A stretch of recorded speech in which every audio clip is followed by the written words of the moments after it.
YouTube ಅಥವಾ reels ಅಥವಾ Facebook ಅನ್ನೋದನ್ನ ತಂದೆ ತಾಯಿಗಳೇ ನೋಡ್ತಾ ಇರ್ತಾರೆ. ಮಕ್ಕಳಲ್ಲಿ ಏನು ಸಮಸ್ಯೆಗಳಿರೋದಿಲ್ಲ, ಅವ್ರಿಗೆ ಯಾವುದೇ ಟೆನ್ಷನ್ ಇರೋದಿಲ್ಲ. ಆ ರೀತಿ ಏನಾದರೂ ಇದ್ರೆ ನಮ್ಮಲ್ಲಿ ಅಷ್ಟು ಮಾತ್ರ ಇರುತ್ತೆ ಆತಂಕ ಮತ್ತೆ ದುಃಖ. ನನ್ನಲ್ಲಿ ಬೇರೆ ಬೇರೆ ನಾನುಗಳಿದಾವೆ ಅಂತ ಅರ್ಥ ಮಾಡ್ಕೋಬೇಕಾಗತ್ತೆ. ನಿರಂತರವಾದಂತಹ ಕಂಪ್ಲೇಂಟ್ ಏನಂದ್ರೆ ಮಕ್ಕಳು ನಮ್ಮ ಮಾತು ಕೇಳೋದಿಲ್ಲ. ಬರೀ ಮಕ್ಕಳೇ ಅಲ್ಲ, ಯಾರ ಮಾತು ಕೇಳಲ್ಲ. ಒಂದು ನಮ್ಮಲ್ಲಿ ರಿಲಿಜನ್ ಅಥವಾ ಸ್ಪಿರಿಚುವಾಲಿಟಿ ಅಂತ ಇದೆ. ಭಾವನೆಗಳನ್ನ ನಿಭಾಯಿಸೋದು, ಈ ಲೈಂಗಿಕತೆ, ಈ ಮಾದಕ ವಸ್ತು ವ್ಯಸನಗಳಿಗೆ ಅವರು ಕಲಿಯೋಕೆ ಸ್ಟಾರ್ಟ್ ಮಾಡೋದು, ಮತ್ತೆ ಸ್ವಲ್ಪ ಕೋಪ, ಅದನ್ನ ಕಂಟ್ರೋಲ್ ಮಾಡ್ಲಿಕ್ಕೆ ಆಗದೆ ಇರೋದು.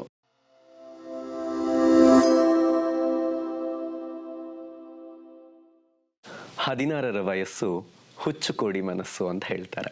ಈ ವಯಸ್ಸಿನಲ್ಲಿ ಆಗುವಂತಹ ಅನೇಕ ಮಾನಸಿಕ ದೈಹಿಕ ಬದಲಾವಣೆಗಳು ಅನೇಕ ಸಮಸ್ಯೆಗಳನ್ನ ಹದಿಹರೆಯದವರಲ್ಲಿ ಮಾತ್ರವಲ್ಲದೆ ಅವರೊಂದಿಗೆ ಬೆರೀತಾ ಇರುವಂತಹ ಪೋಷಕರು, ಅವರಿಗೆ ಶಿಕ್ಷಣವನ್ನು ನೀಡ್ತಾ ಇರುವಂತಹ ಶಿಕ್ಷಕರು, ಅವರ ಸ್ನೇಹಿತರು, ಅಣ್ಣ ತಮ್ಮಂದಿರು, ಹೀಗೆ ಪ್ರತಿಯೊಬ್ಬರಲ್ಲೂ ಸಹ ಹದಿಹರೆಯದ ವಯಸ್ಸಿನಲ್ಲಾಗುವಂತಹ ಬದಲಾವಣೆಗಳ ಕುರಿತಾಗಿ ಹಲವು ಪ್ರಶ್ನೆಗಳನ್ನು ಉದ್ಭವಿಸುವಂತೆ ಮಾಡುತ್ತೆ. ಇಂದಿನ ಸಂಚಿಕೆಯಲ್ಲಿ ನಾವು ಈ ವಯಸ್ಸಿನಲ್ಲಿ ಆಗುವಂತಹ ಹಲವು ಮಾನಸಿಕ ದೈಹಿಕ ಬದಲಾವಣೆಗಳು, ಹೆಚ್ಚಾಗಿ ಈ ಬದಲಾವಣೆಗಳು ಯಾವ ರೀತಿ ಮಾನಸಿಕ ಆರೋಗ್ಯದ ಮೇಲೆ ಪರಿಣಾಮವನ್ನು ಬೀರುತ್ತೆ ಅನ್ನೋದನ್ನು ನೋಡೋಣ. ಇಂದಿನ ಕಾರ್ಯಕ್ರಮ ಶಿಕ್ಷಕರಿರಬಹುದು, ಪೋಷಕರಿರಬಹುದು, ಅಥವಾ ಹದಿಹರೆಯದ ಅಥವಾ ಯುವಕ ಯುವತಿಯರಿರಬಹುದು, ಇವರೆಲ್ಲರಿಗೂ ಸಮರ್ಪಕವಾದಂತಹ ಉತ್ತರಗಳನ್ನು ನೀಡಲಿದೆ.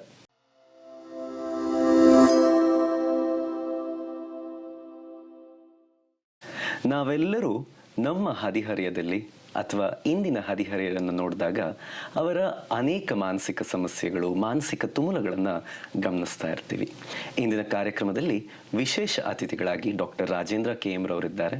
ಅವರು ನಿಮ್ಹಾನ್ಸ್ ಆಸ್ಪತ್ರೆಯ ಮಕ್ಕಳ ಮತ್ತು ಹದಿಹರೆಯದವರ ಮನೋವೈದ್ಯಕೀಯ ವಿಭಾಗದಲ್ಲಿ ಸಹ ಪ್ರಾಧ್ಯಾಪಕರಾಗಿ ಸೇವೆ ಸಲ್ಲಿಸ್ತಾ ಇದ್ದಾರೆ. ಸರ್, ನಿಮಗೆ ಕಾರ್ಯಕ್ರಮಕ್ಕೆ ಆದರದ ಸ್ವಾಗತ. ಧನ್ಯವಾದಗಳು. ಸರ್, ಮೊದಲನೇದಾಗಿ ಟೀನೇಜರ್ಸ್, ಅಡಾಲೆಸೆಂಟ್ಸ್ ಅಥವಾ ಈ ಹದಿಹರೆಯದವರು ಯಾವ ರೀತಿಯ ಸಮಸ್ಯೆಗಳನ್ನು ಹೊಂದಿರ್ತಾರೆ, ಯಾವ ರೀತಿಯ ಸಮಸ್ಯೆಗಳನ್ನು ಹೊತ್ತು ಮನೋವೈದ್ಯಕೀಯ ವಿಭಾಗಕ್ಕೆ ಬರ್ತಾರೆ? ಸಾಧಾರಣವಾಗಿ ಯಾವ ಸಮಸ್ಯೆಗಳನ್ನು ನೀವು ಕಾಣ್ತೀರಿ? ಸೊ, ಎರಡು ಪ್ರಶ್ನೆಗಳನ್ನ ಕೇಳಿದ್ದೀರಾ. ಮೊದಲನೇದು, ಅವ್ರಿಗೆ ಯಾವ ಥರದ ಸಮಸ್ಯೆಗಳು ಬರುತ್ತೆ ಅಂತ. ನಮ್ಗೆ ಗೊತ್ತಿರೋ ಹಾಗೆ ಈ ವಯಸ್ಸಿನಲ್ಲಿ ನಾವು ಕಲಿಯುವಂಥದ್ದು ಬಹಳ ಜಾಸ್ತಿ ಆಗುತ್ತೆ. ಇದು ನಾವು ಒಂದು ಟ್ರಾನ್ಸಿಷನ್ ಏಜ್ ಅಂತ ಹೇಳ್ಬೋದು. ಮಧ್ಯದ ಅಲ್ಲಿ ಒಂದು ಹರಿಹರಿದು ಬರೋಕ್ಕೆ ಮೊದಲು ಅವರು ಮಿಡ್ಲ್ ಚೈಲ್ಡ್ಹುಡ್ ಅಂತ ಏನು ಹೇಳ್ತೀವಿ, ಆ ಒಂದು ವಯಸ್ಸಲ್ಲಿರ್ತಾರೆ. ಆವಾಗ ವಿದ್ಯಾಭ್ಯಾಸ ಬಿಟ್ಟರೆ ಬೇರೇನು ಅವರು ಮಾಸ್ಟರ್ ಮಾಡೋ ಒಂದು ಅವಶ್ಯಕತೆ ಇರಲ್ಲ. ಅದೇ ಈ ವಯಸ್ಸಿಗೆ ಬಂದಾಗ ಎಷ್ಟೊಂದು ಏರಿಯಾಗಳು ಒಟ್ಟಿಗೆ ಅವ್ರು ಮಾಸ್ಟರ್ ಮಾಡಬೇಕಾಗತ್ತೆ. ಉದಾಹರಣೆಗೆ ವಿದ್ಯಾಭ್ಯಾಸ ಇರ್ಬೋದು, ಸಂಬಂಧಗಳಿರ್ಬೋದು. ಈ ಸಂಬಂಧಗಳು ಮತ್ತು ವಿದ್ಯಾಭ್ಯಾಸ ಇವೆರಡರ ಮಧ್ಯೆ ಬರೋ ಒಂದು ನಿರ್ಧಾರಗಳು, ಭಾವನೆಗಳನ್ನ ನಿಭಾಯಿಸೋದು, ಈ ಲೈಂಗಿಕತೆ, ಇವೆಲ್ಲದ್ರ ಬಗ್ಗೆನೂ ಒಟ್ಟಿಗೆ ಕಲಿಯೋ ಒಂದು ಅವಶ್ಯಕತೆ ಬಂದಾಗ ಅವರಿಗೆ ಒಂದು ಮಾರ್ಗದರ್ಶನ ಅನ್ನೋದು ಬಹಳ ಮುಖ್ಯವಾಗುತ್ತೆ. ಯಾವಾಗ ಆ ಮಾರ್ಗದರ್ಶನದಲ್ಲಿ ಕೊರತೆ ಆಗುತ್ತೆ ಅಥವಾ ಯಾವಾಗ ಒತ್ತಡಗಳು ಅಥವಾ ಕಷ್ಟಗಳು ಈ ಸಂಬಂಧದಲ್ಲಿ ಅಥವಾ ವಿದ್ಯಾಭ್ಯಾಸದಲ್ಲಿ ಜಾಸ್ತಿ ಆಗುತ್ತೆ, ಆವಾಗ ಅವರಿಗೆ ಭಾವನಾತ್ಮಕ ಸಮಸ್ಯೆಗಳು ಉಂಟಾಗೋ ತೊಂದರೆಗಳು ಜಾಸ್ತಿ ಆಗುತ್ತೆ. ಏಕೆಂದರೆ ಆ ವಯಸ್ಸಲ್ಲೇ ಆ ಭಾವನೆಗಳ ಸ್ವಲ್ಪ ಹತೋಟಿ ಕಮ್ಮಿ ಇದ್ದು ಇಷ್ಟೆಲ್ಲ ಅವರು ಕಲಿಯೋ ಒಂದು ಅವಶ್ಯಕತೆ ಇದ್ದಾಗ ಯಾವಾಗಲಾರು ಒಂದೆರಡು ಕಡೆ ಒತ್ತಡಗಳು ಜಾಸ್ತಿ ಆದಾಗ ಅವರು ಭಾವನಾತ್ಮಕ ತೊಂದರೆಗಳು ಒಳಗಾಗಬಹುದು. ಅದು ಮೊದಲನೇ ಪ್ರಶ್ನೆಗೆ ಉತ್ತರ. ಆದರೆ ಎರಡನೇ ಪ್ರಶ್ನೆಗೆ ಉತ್ತರ, ನಮ್ಮಲ್ಲಿ ಏನಕ್ಕೆ ಬರ್ತಾರೆ ಅಥವಾ WHO ಸಹ ಏನು ಹೇಳುತ್ತೆ? ಈ ಒಂದು ಕಾಲಕ್ರಮೇಣ ನಾವೇನು ನೋಡ್ತಾ ಇದ್ದೀವಿ ಅಂತ ಹೇಳಿದ್ರೆ, ಈ ವಯಸ್ಸಿನ ಮಕ್ಕಳಲ್ಲಿ ಆತಂಕ ಮತ್ತು ದುಃಖ ಇವೆರಡು ಸಹ ದೊಡ್ಡ ಪ್ರಮಾಣದ ತೊಂದರೆಗಳಾಗಿ ಕಂಡು ಬರ್ತಾ ಇದೆ. ಇವೆರಡು ಜೊತೆಗೆ ಈ ಮಾದಕ ವಸ್ತು ವ್ಯಸನಗಳಿಗೆ ಅವರು ಕಲಿಯೋಕೆ ಸ್ಟಾರ್ಟ್ ಮಾಡೋದು, ಮತ್ತು ಸ್ವಲ್ಪ ಕೋಪ, ಅದನ್ನು ಕಂಟ್ರೋಲ್ ಮಾಡಲಿಕ್ಕೆ ಆಗದೆ ಇರೋದು, ಇವೆರಡೂ ಸಹ ಜೊತೆಗೆ ಬರೋ ಕಷ್ಟಗಳು. ಸೊ ಕೊನೆಯದಾಗಿ ಬಹಳ ಮುಖ್ಯವಾಗಿ ಈ ವಯಸ್ಸಲ್ಲಿ ಈ ಭಾವನಾತ್ಮಕ ಪರಿಸ್ಥಿತಿ ಇರೋದರಿಂದ ಒತ್ತಡಗಳು ಬಂದಾಗ ಈ ಆತ್ಮಹತ್ಯೆ ಪ್ರಯತ್ನಗಳು ಸಹ ಹೆಚ್ಚಿದೆ ಅನ್ನೋದನ್ನು ಸಹ ನಾವು ಕಾಣ್ತೀವಿ. ಸೊ ಮುಖ್ಯವಾಗಿ ಈ ಒಂದು ನಮ್ಮ ಆಸ್ಪತ್ರೆಗೆ ಭಾವನಾತ್ಮಕ ತೊಂದರೆಗಳು, ವಿದ್ಯಾಭ್ಯಾಸದ ಒತ್ತಡದಿಂದ, ಭಾವನೆಗಳ ಒತ್ತಡ, ಸಂಬಂಧಗಳಲ್ಲಿ ಆಗುವ ಒತ್ತಡಗಳಿಂದ ಭಾವನಾತ್ಮಕ ತೊಂದರೆಗಳು, ಅಥವಾ ಈ ಒಂದು ಮೊಬೈಲ್ ಬಳಕೆಯಿಂದ ಆಗೋ ತೊಂದರೆಗಳು, ಮತ್ತು ಅದರಿಂದ ಆಗೋ ಕೋಪ ಮತ್ತು ಕೋಪದ ಹತೋಟಿಯ ಕಷ್ಟಗಳು, ಮನೆಯಲ್ಲಿ ಸ್ವಲ್ಪ ಜವಾಬ್ದಾರಿಯ ಕೊರತೆಯಿಂದ ಮನೆಯಲ್ಲಿ ತಿರುಗಿ ಮಾತಾಡಿ ಕೋಪ, ಅದರಿಂದ ಆಗೋ ತೊಂದರೆಗಳು, ಇಂತಹ ಒಂದು ಕಷ್ಟಗಳಿಗೆ ಅವರು ಆಸ್ಪತ್ರೆಗೆ ಬರ್ತಾರೆ. ನೀವು ಹೇಳ್ತಾ ಇದ್ರಿ ವಿಶ್ವ ಆರೋಗ್ಯ ಸಂಸ್ಥೆ ಹೇಳುವ ರೀತಿಯಲ್ಲಿ ಈ ರೀತಿಯಾದಂತಹ ಹಲವು ಸಮಸ್ಯೆಗಳನ್ನ ಹದಿಹರಿಯದವರು ಅನುಭವಿಸ್ತಾರೆ ಅಂತ ಹೇಳಿ. ಅವರ ಸಮಸ್ಯೆಗಳು ವಯಸ್ಕರ ಸಮಸ್ಯೆಗಳಿಗಿಂತ ಯಾವ ರೀತಿ ವಿಭಿನ್ನವಾಗಿರ್ತವೆ? ಸೊ ವಿಭಿನ್ನ ಅಂತ ಹೇಳೋದಾದರೆ, ಮೊದಲನೇದು ವಯಸ್ಕರು ಹೇಳೋ ಶಕ್ತಿ ಇರುತ್ತೆ, ಮತ್ತು ಅವರು ಆ ಒಂದು ಭಾವನೆಗಳನ್ನು ಸಹ ವ್ಯಕ್ತಪಡಿಸಬಲ್ಲರು. ಉದಾಹರಣೆಗೆ ದುಃಖದ ತೊಂದರೆ ಆದರೆ ಎರೆಯದ ವಯಸ್ಸಲ್ಲಿ ಯಾವಾಗ ಅವರು ದುಃಖ ಜಾಸ್ತಿಯಾಗಿ ಅದರಿಂದ ಸ್ವಲ್ಪ ಬಳಲ್ತಾ ಇರ್ತಾರೆ, ಆವಾಗ ಅದು ನನಗೆ ದುಃಖ ಇದೆ ಅಂತಲೂ ಅವ್ರು ಹೇಳದೇ ಇರ್ಬೋದು, ಅಥವಾ ದುಃಖ ನಮಗೆ ಕಾಣಿಸ್ತೇ ಇರ್ಬೋದು. ಆದರೆ ಅದು ಕ್ರೋಧ ರೀತಿಯಲ್ಲಿ ಕಂಡು ಬರುತ್ತೆ. ಯಾಕೆಂದರೆ ಅವ್ರಿಗೆ ಅದನ್ನು ಹೇಳ್ಕೊಳ್ಳೋ ಶಕ್ತಿ ಕಮ್ಮಿ ಇರುತ್ತೆ, ಅದ್ರ ಬಗ್ಗೆ ಹೇಳ್ಕೊಳ್ಳೋ ತಿಳುವಳಿಕೆ ಇಲ್ಲದೆ ಇರೋದ್ರಿಂದ ಅದು ಸಿಟ್ಟಾಗಿ ರಿಯಾಕ್ಟಿವ್ ಅಗ್ರೆಷನ್ ಅಂತ ಹೇಳ್ತೀವಿ, ಅದು ಕಂಡು ಬರುತ್ತೆ. ಅದ್ರ ಜೊತೆಗೆ ಹೇಗೆ ಡಿಫ್ರೆನ್ಸ್ ಅಡಲ್ಟ್ಸ್ ಕಂಪೇರ್ ಮಾಡಿದ್ರೆ ಈ ಎರೆಯದ ಮಕ್ಕಳಲ್ಲಿ ಅಂತ ಹೇಳಿದ್ರೆ, ಈ ಒಂದು ಯಾರು ವಯಸ್ಕರಿರ್ತಾರೆ ಅವ್ರಿಗೆ ಒಂದು ಅವ್ರ ವೃತ್ತಿ ಜೀವನ ಆಲ್ರೆಡಿ ಸೆಟ್ಲ್ ಆಗಿರುತ್ತೆ. ಅವ್ರಿಗೆ ಏನೇ ಒತ್ತಡ ಬಂದರೂ ಆ ಒತ್ತಡ ಒಂದು ಭಾಗ, ವೃತ್ತಿಯಲ್ಲಿ ಏನೂ ಸಹ ಕಷ್ಟಗಳು ಬರಲ್ಲ. ಅದೇ ಅರಿಯದವರಾದರೆ ಅವ್ರಿಗೆ ಏನೇ ಒಂದು ಕಷ್ಟ ಬಂದರೆ ಅದು ಬಹಳ ಆಟೋಮೆಟಿಕ್ ಆಗಿ ಅವರ ಒಂದು ವಿದ್ಯಾಭ್ಯಾಸದ ಜೀವನದ ಮೇಲೆ, ಶಾಲಾ ಒಂದು ಏನು ಅವ್ರ ಟಾರ್ಗೆಟ್ಸ್ ಏನಿದೆ ಅದನ್ನ ಫಿಲ್ ಮಾಡೋದ್ರ ಮೇಲೂ ಸಹ ಒತ್ತಡ ಬೀಳುತ್ತೆ. ಸೊ ಆ ಥರ ಒತ್ತಡ ಬಿದ್ದಾಗ ಅದು ಒಂದು ಸೈಕಲ್ ಆಗಿಬಿಡುತ್ತೆ.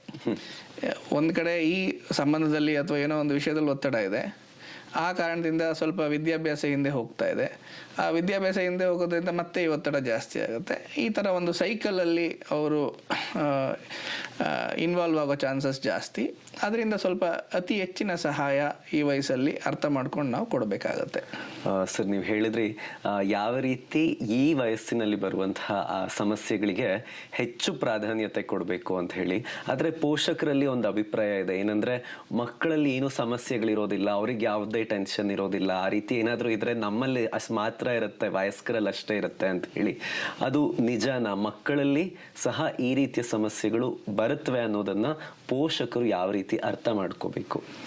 ಸೊ ನೀವು ಬಹಳ ಮುಖ್ಯವಾದ ಪ್ರಶ್ನೆಗಳನ್ನ ಕೇಳಿದ್ದೀರಾ. ಏನು ಮುಖ್ಯವಾಗಿ ನಾವು ಯೋಚನೆ ಮಾಡಬೇಕು ಪೋಷಕರಾಗಿ ಅಂತ ಹೇಳಿದ್ರೆ, ನಾವು ಈ ವಯಸ್ಸಲ್ಲಿದ್ದಾಗ ನಾವು ಏನು ಕಷ್ಟಗಳನ್ನ ಅನುಭವಿಸ್ತೋ ಅಥವಾ ನಾವು ಹೇಗೆ ಬೆಳೆದೋ, ಮತ್ತು ಆ ಟೈಮಲ್ಲಿ ವಾತಾವರಣ ಹೇಗಿತ್ತು ಅಂತಲೂ ಅವರು ಯೋಚನೆ ಮಾಡಿ ನೋಡಬೇಕಾಗತ್ತೆ. ಉದಾಹರಣೆಗೆ ಆ ವಯಸ್ಸಲ್ಲಿ ಚಿಕ್ಕ ಪುಟ್ಟ ತಪ್ಪು ಎಲ್ಲರೂ ಮಾಡಿರ್ತಾರೆ, ಚಿಕ್ಕ ಪುಟ್ಟ ಗಲಾಟೆಗಳು ಅಥವಾ ಜಗಳಗಳು ಆಗಿರ್ತವೆ. ಸೊ ಜೊತೆಗೆ ಅದಕ್ಕೆ ನಾವು ಮಾರ್ಗದರ್ಶನ ತಗೊಂಡು ಅದನ್ನು ನಿಭಾಯಿಸಿರೋ ಪರಿಸ್ಥಿತಿಗಳು ಎಷ್ಟೊಂದು ಸಿಗುತ್ತೆ. ಸೊ ಆ ವಯಸ್ಸಲ್ಲಿ ಏನಂತ ಹೇಳ್ತೀವಿ, ಈ ಒಂದು ಗೈಡೆನ್ಸ್ ಅವಶ್ಯಕತೆ, ಚಿಕ್ಕ ಪುಟ್ಟ ಸಂಬಂಧದ ತೊಂದರೆಗಳು, ನಿರ್ಧಾರ ತೊಂದರೆಗಳು ಆಗೋದು ಸಹಜ. ಆದರೆ ಇವಾಗ ವಾತಾವರಣ ಬದಲಾಗ್ತಾ ಇದೆ. ಉದಾಹರಣೆಗೆ ಮೊಬೈಲ್ನ ಎಕ್ಸ್ಪೋಜರೇ ಆಗಲಿ, ಮೀಡಿಯಾ ಎಕ್ಸ್ಪೋಜರೇ ಆಗಲಿ, ಜೊತೆಗೆ ಅಕಾಡೆಮಿಕ್ ಚಾಲೆಂಜಸ್ಸೇ ಆಗಲಿ, ಅದರ್ ರಿಲೇಟೆಡ್ ಸ್ಟ್ರೆಸ್ಸೇ ಆಗಲಿ, ಇವೆಲ್ಲನೂ ಸಹ ಬದಲಾಗಿದೆ. ಸೊ ಈ ಒಂದು ಬದಲಾಗಿರೋ ಒಂದು ಪರಿಸ್ಥಿತಿಗೆ ಅವರು ಅದನ್ನು ಹೇಗೆ ನಿಭಾಯಿಸಬೇಕು ಅಂತಲೂ ಅದ್ರ ಬಗ್ಗೆ ತಿಳ್ಕೊಂಡು ಕಲಿಯೋ ಅವಶ್ಯಕತೆ ಇದೆ. ಇಂಥ ಒಂದು ವಾತಾವರಣ ಬದಲಾದಾಗ ಅದೇ ಒಂದು ನಿರ್ಧಾರಗಳು ಮತ್ತು ಅದಕ್ಕೆ ಹೆಂಗೆ ರೆಸ್ಪಾಂಡ್ ಮಾಡ್ತೀವಿ ಆ ಕಷ್ಟಗಳು ಅನ್ನೋದು ಈ ವಯಸ್ಸಲ್ಲೂ ಬರಬಹುದು. ಸೊ ಎರಡನೇ ಮುಖ್ಯವಾದ ವಿಷಯ ಏನಂದರೆ, ನಾವು ನಮ್ಮ ವಯಸ್ಸು ಅಂತ ಕಂಪೇರ್ ಮಾಡಿದ್ರೆ ಆವಾಗ ವಿದ್ಯಾಭ್ಯಾಸದ ಒತ್ತಡ ಅಷ್ಟೊಂದು ಇರಲಿಲ್ಲ. ಓದ್ತಾರೆ ಅಂತ ಇದ್ರೂ ಹೊರತು ಎಲ್ಲರೂ ಇಷ್ಟೇ ಪರ್ಸೆಂಟ್ ತೆಗಿಬೇಕು, ಇಷ್ಟೇ ಮಾರ್ಕ್ಸ್ ತೆಗಿಬೇಕು ಅನ್ನೋದಿರಲಿಲ್ಲ. ಇವಾಗ ಅದು ಅತಿ ಹೆಚ್ಚಾಗ್ಬಿಟ್ಟಿದೆ. ಮತ್ತು ಈ ಸಮಾಜದ ಫೋಕಸ್ಸು ಸಹ ಅಲ್ಲಿಗೆ ಹೋಗ್ತಾ ಇದೆ. ಒಂದು ವಿದ್ಯಾಭ್ಯಾಸದಲ್ಲಿ ಎಷ್ಟು ಜನಕ್ಕೆ ವೃತ್ತಿಪರ ಜೀವನಕ್ಕೆ ಹೋಗ್ಲಿಕ್ಕೆ ಸಾಧ್ಯ, ಕೌಶಲ್ಯದ ಜೀವನಕ್ಕೆ ಓದ್ಲಿಕ್ಕೆ ಸಾಧ್ಯ ಅಂತ ಯೋಚನೆ ಮಾಡಿದ್ರೆ ಒಂದು 8-10% ಮಾತ್ರ ವೃತ್ತಿಪರ ಜೀವನಕ್ಕೆ ಹೋಗ್ಲಿಕ್ಕೆ ಸಾಧ್ಯ. ಇನ್ನು ಒಂದಷ್ಟು 20% ಕೌಶಲ್ಯದ ಜೀವನಕ್ಕೆ ಓದಲಿಕ್ಕೆ, ಬೇರೆಲ್ಲ ಸ್ವಲ್ಪ ವೃತ್ತಿಪರ ಜೀವನನ ನೋಡಬೇಕಾಗತ್ತೆ. ಸೊ ಇಂಥದ್ದಿದ್ದಾಗ ಎಲ್ಲರನ್ನೂ ನಾವು ಬಹಳ ಅತಿ ಹೆಚ್ಚಾಗಿ ಓದಬೇಕು ಅದ್ರ ಬಗ್ಗೆನೇ ನಮ್ಮ ಒಂದು ಫೋಕಸ್ ಆಗಿಬಿಡೋದ್ರಿಂದ ನಮಗೇನು ಈ ಪರಿಸ್ಥಿತಿಯಲ್ಲಿ ಬರ್ತಾ ಇದೆ ಅಂದರೆ ಈ ಒಂದು ಭಾವನಾತ್ಮಕ ಮತ್ತು ಸಾಮಾಜಿಕ ಸಂಬಂಧಗಳು ಬರೋ ಒಂದು ಕಷ್ಟಗಳು, ಅದನ್ನು ನಿಭಾಯಿಸೋದು, ಅದನ್ನು ಕಲಿಯೋದು ಸ್ವಲ್ಪ ಹಿಂದೆ ಉಳಿತಾ ಇದೆ. ಅದನ್ನು ನಾವು ಪೋಷಕರಾಗೂ ಮರಿತಾ ಇದ್ದೀವಿ, ಮಕ್ಕಳಿಗೂ ಅದರ ಅವಶ್ಯಕತೆಗಳಿಂದ ದೂರ ಇರ್ತಾ ಇದ್ದಾರೆ, ಅದರಿಂದನೂ ಕಷ್ಟಗಳು ಜಾಸ್ತಿ ಆಗ್ತಾ ಇದೆ. ಸೊ ಓವರಾಲ್ ನಿಮಗೆ ಏನು ಉತ್ತರ ಹೇಳಲಿಕ್ಕೆ ಇಷ್ಟಪಡ್ತೀನಿ ಅಂತ ಹೇಳಿದ್ರೆ, ಈ ವಯಸ್ಸಲ್ಲಿ ಚಿಕ್ಕ ಪುಟ್ಟ ತಪ್ಪುಗಳು ನಮ್ಮಿಂದನೂ ಆಗ್ತಾ ಇದ್ದವು, ಈಗಲಿರೋ ವಯಸ್ಕರಿಂದನೂ ಈ ಹರಿಯದವರಿಂದನೂ ಆಗುತ್ತೆ. ಬಟ್ ಸ್ವಲ್ಪ ಒಂದು ವಾತಾವರಣ ಮತ್ತು ಒಂದು ಸಮಾಜ ಬದಲಾಗಿರೋದ್ರಿಂದ ಒಂದು ಎಕ್ಸ್ಪೋಜರ್ ಅನ್ನೋದು ಜಾಸ್ತಿ ಆಗಿದೆ, ಒತ್ತಡ ಅನ್ನೋದು ಒಂದು ವಿದ್ಯಾಭ್ಯಾಸದ ಸಂಬಂಧಿನೂ ಜಾಸ್ತಿ ಆಗಿದೆ. ಸೊ ಅದ್ರ ಮೇಲೆ ಪ್ರೈಮರಿ ಫೋಕಸ್, ಅದರ ಇಂಪಾರ್ಟೆಂಟ್ ಅಲ್ಲ ಅಂತ ಹೇಳ್ತಾ ಇಲ್ಲ, ಬಟ್ ವಿದ್ಯಾಭ್ಯಾಸದ ಜೊತೆ ಫೋಕಸ್ ಇಟ್ಕೊಂಡು ಈ ಸಮಾಜ ಮತ್ತು ಭಾವನೆ, ಈ ಸಂಬಂಧಗಳು ಮತ್ತು ಭಾವನೆ, ಇದ್ರ ಬಗ್ಗೆ ಬರೋ ಕಷ್ಟಗಳು ಈ ವಯಸ್ಸಲ್ಲಿ ಕಾಮನ್ ಆಗಿರುತ್ತೆ. ಅದನ್ನು ನಾವು ಆಲಿಸ್ಬೇಕಾಗತ್ತೆ, ಅದಕ್ಕೆ ನಾವು ಚರ್ಚೆ ಮಾಡಿ ಮಾರ್ಗದರ್ಶನ ಕೊಡೋ ಅವಶ್ಯಕತೆ ಈ ಒಂದು ಕಾಲದಲ್ಲಿ ಅತಿ ಹೆಚ್ಚಿದೆ, ರೈಟ್ ಅನ್ನೋದನ್ನ ಹೇಳಲಿಕ್ಕೆ ಇಷ್ಟಪಡ್ತೀನಿ. ಸರ್, ನೀವು ತುಂಬಾ ಸಮರ್ಪಕವಾಗಿ ಹೇಳಿದ್ರೆ ಯಾವ ರೀತಿ ಇಂದಿನ ಹದಿಹರಿಯದವರ ಸಮಸ್ಯೆಗಳು ಹಿಂದೆ ಯಾವ ಸಮಯದಕ್ಕೆ ನಾವು ಕಂಪೇರ್ ಮಾಡಿ ನೋಡಿದ್ರು ಹೆಚ್ಚಿನ ಸಮಸ್ಯೆಗಳನ್ನ ಅಥವಾ ಹೆಚ್ಚಿನ ಎಕ್ಸ್ಪೋಜರ್ ಅನ್ನ ಅವ್ರು ಅನುಭವಿಸ್ತಾ ಇದ್ದಾರೆ ಅಂತ ಹೇಳಿ ನೀವು ಒಂದು ಉದಾಹರಣೆಯಾಗಿ ಸೆಲ್ ಫೋನ್ ಬಗ್ಗೆ ಹೇಳಿದ್ರಿ. ಇದಲ್ಲದೆ ಹಿಂದಿನ ಸಮಸ್ಯೆಗಳು ಅಂದ್ರೆ ಇದಕ್ಕೂ ಮುಂಚಿನ ಪೀಳಿಗೆಯ ಸಮಸ್ಯೆಗಳಿಗಿಂತಲೂ ಇಂದಿನ ಹದಿಹರಿಯದವರ ಸಮಸ್ಯೆಗಳಲ್ಲಿ ಯಾವ ವ್ಯತ್ಯಾಸಗಳನ್ನು ಕಾಣ್ಬೋದು, ಯಾವ ರೀತಿ ಅವರ ವಾತಾವರಣಗಳಲ್ಲಿ ಬದಲಾವಣೆಗಳನ್ನು ನಾವು ಕಾಣಬಹುದು? ವಾತಾವರಣಗಳಲ್ಲಿ ಬದಲಾವಣೆಗಳನ್ನ ಫಸ್ಟು ನಾನು ರಿಪ್ಲೈ ಮಾಡ್ತೀನಿ, ಅದಾದಮೇಲೆ ಅವರಲ್ಲಾಗೋ ಬದಲಾವಣೆಗಳನ್ನು ನೋಡ್ಬೋದು. ವಾತಾವರಣಗಳಲ್ಲಿ ಇವಾಗ ಫ್ಯಾಮಿಲಿಯಲ್ಲಿ ನ್ಯೂಕ್ಲಿಯರ್ ಅನ್ನೋ ಒಂದು ಕಾನ್ಸೆಪ್ಟ್ ಜಾಸ್ತಿ ಆಗ್ತಾ ಇದೆ. ಜೊತೆಗೆ ಒಂದು ಏನು ಸಪೋರ್ಟ್ ಸಿಸ್ಟಮ್ ಅನ್ನೋದು ಕಮ್ಮಿ ಆಗ್ತಾ ಇದೆ. ಮತ್ತು ತಂದೆ ತಾಯಿ ಇಬ್ಬರೂ ಸಹ ವೃತ್ತಿ ಮಾಡೋ ಒಂದು ಅವಶ್ಯಕತೆಗಳಿದೆ. ಸೊ ಓವರಾಲ್ ವೃತ್ತಿ ಜೀವನ ಜಾಸ್ತಿ ಆಗ್ತಾ ಇದೆ. ಮತ್ತು ಸಮಾಜದಲ್ಲಿ ವಿದ್ಯಾಭ್ಯಾಸದ ಬಗ್ಗೆ ಇರೋ ಒಂದು ಕಾಳಜಿ ಬೆಳೀತಾ ಇದೆ, ಅದು ಬಹಳ ಒಳ್ಳೆಯದು ಸಹ, ಕಾಂಪಿಟೇಷನ್ ಇಲ್ಲದೆ ಹೋದರೆ. ಮೂರನೇದು ಈ ಒಂದು ಸಪೋರ್ಟ್ ಸಿಸ್ಟಮ್ ಏನಿದೆ ಅದು ಸ್ವಲ್ಪ ಕಮ್ಮಿ ಆಗ್ತಾ ಹೋಗ್ತಾ ಇದೆ. ಸೊ ಇದು ಸಮಾಜದಲ್ಲಿ ಆಗೋ ಬದಲಾವಣೆ ಜೊತೆಗೆ ಇನ್ನು ಟೆಕ್ನಾಲಜಿ ಅನ್ನೋದು ಬಹಳ ದೊಡ್ಡದಾಗಿ ಬೆಳೆದ್ಬಿಟ್ಟಿದೆ. ಈ ಕೋವಿಡ್ ಸಮಯದಲ್ಲಂತೂ ಆ ಟೆಕ್ನಾಲಜಿ ವಿದ್ಯಾಭ್ಯಾಸಕ್ಕೆ ಅಂತ ಬಂತು, ಬಟ್ ಅದಾದಮೇಲೆ ಎಷ್ಟೊಂದು ಶಾಲೆಗಳಲ್ಲಿ ಮತ್ತು ಸಮುದಾಯದಲ್ಲಿ ಏನು ಪ್ರಶ್ನೆ ಬಂತು ಅಂದರೆ, ಈ ಮಕ್ಕಳನ್ನ ಈ ಒಂದು ಟೆಕ್ನಾಲಜಿಗೂ ಈ ವಯಸ್ಸಿಗೂ ಆಗಿರೋ ಕನೆಕ್ಷನ್ನ ಹೇಗೆ ನಿಭಾಯಿಸೋದು ಅನ್ನೋದು ದೊಡ್ಡ ಕನ್ಸರ್ನ್ ಆಗಿ ಎಲ್ಲರೂ ವ್ಯಕ್ತಪಡಿಸ್ತಾ ಇದ್ದಾರೆ. ಸೊ ಈ ಒಂದು ಕನ್ಸರ್ನ್ ಯಾವ ಲೆವೆಲ್ಗೆ ಹೋಗಿದೆ ಹೊರ ದೇಶಗಳಲ್ಲಿ ಅಂದರೆ, 16 ವಯಸ್ಸು ಕಮ್ಮಿ ಇರೋರಿಗೆ ಇದು ಬೇಡವೇ ಬೇಡ ಅನ್ನೋ ಲೆವೆಲ್ಗೂ ನಿರ್ಧಾರ ಮಾಡೋ ಲೆವೆಲ್ಗೆ ಹೋಗಿದ್ದಾರೆ.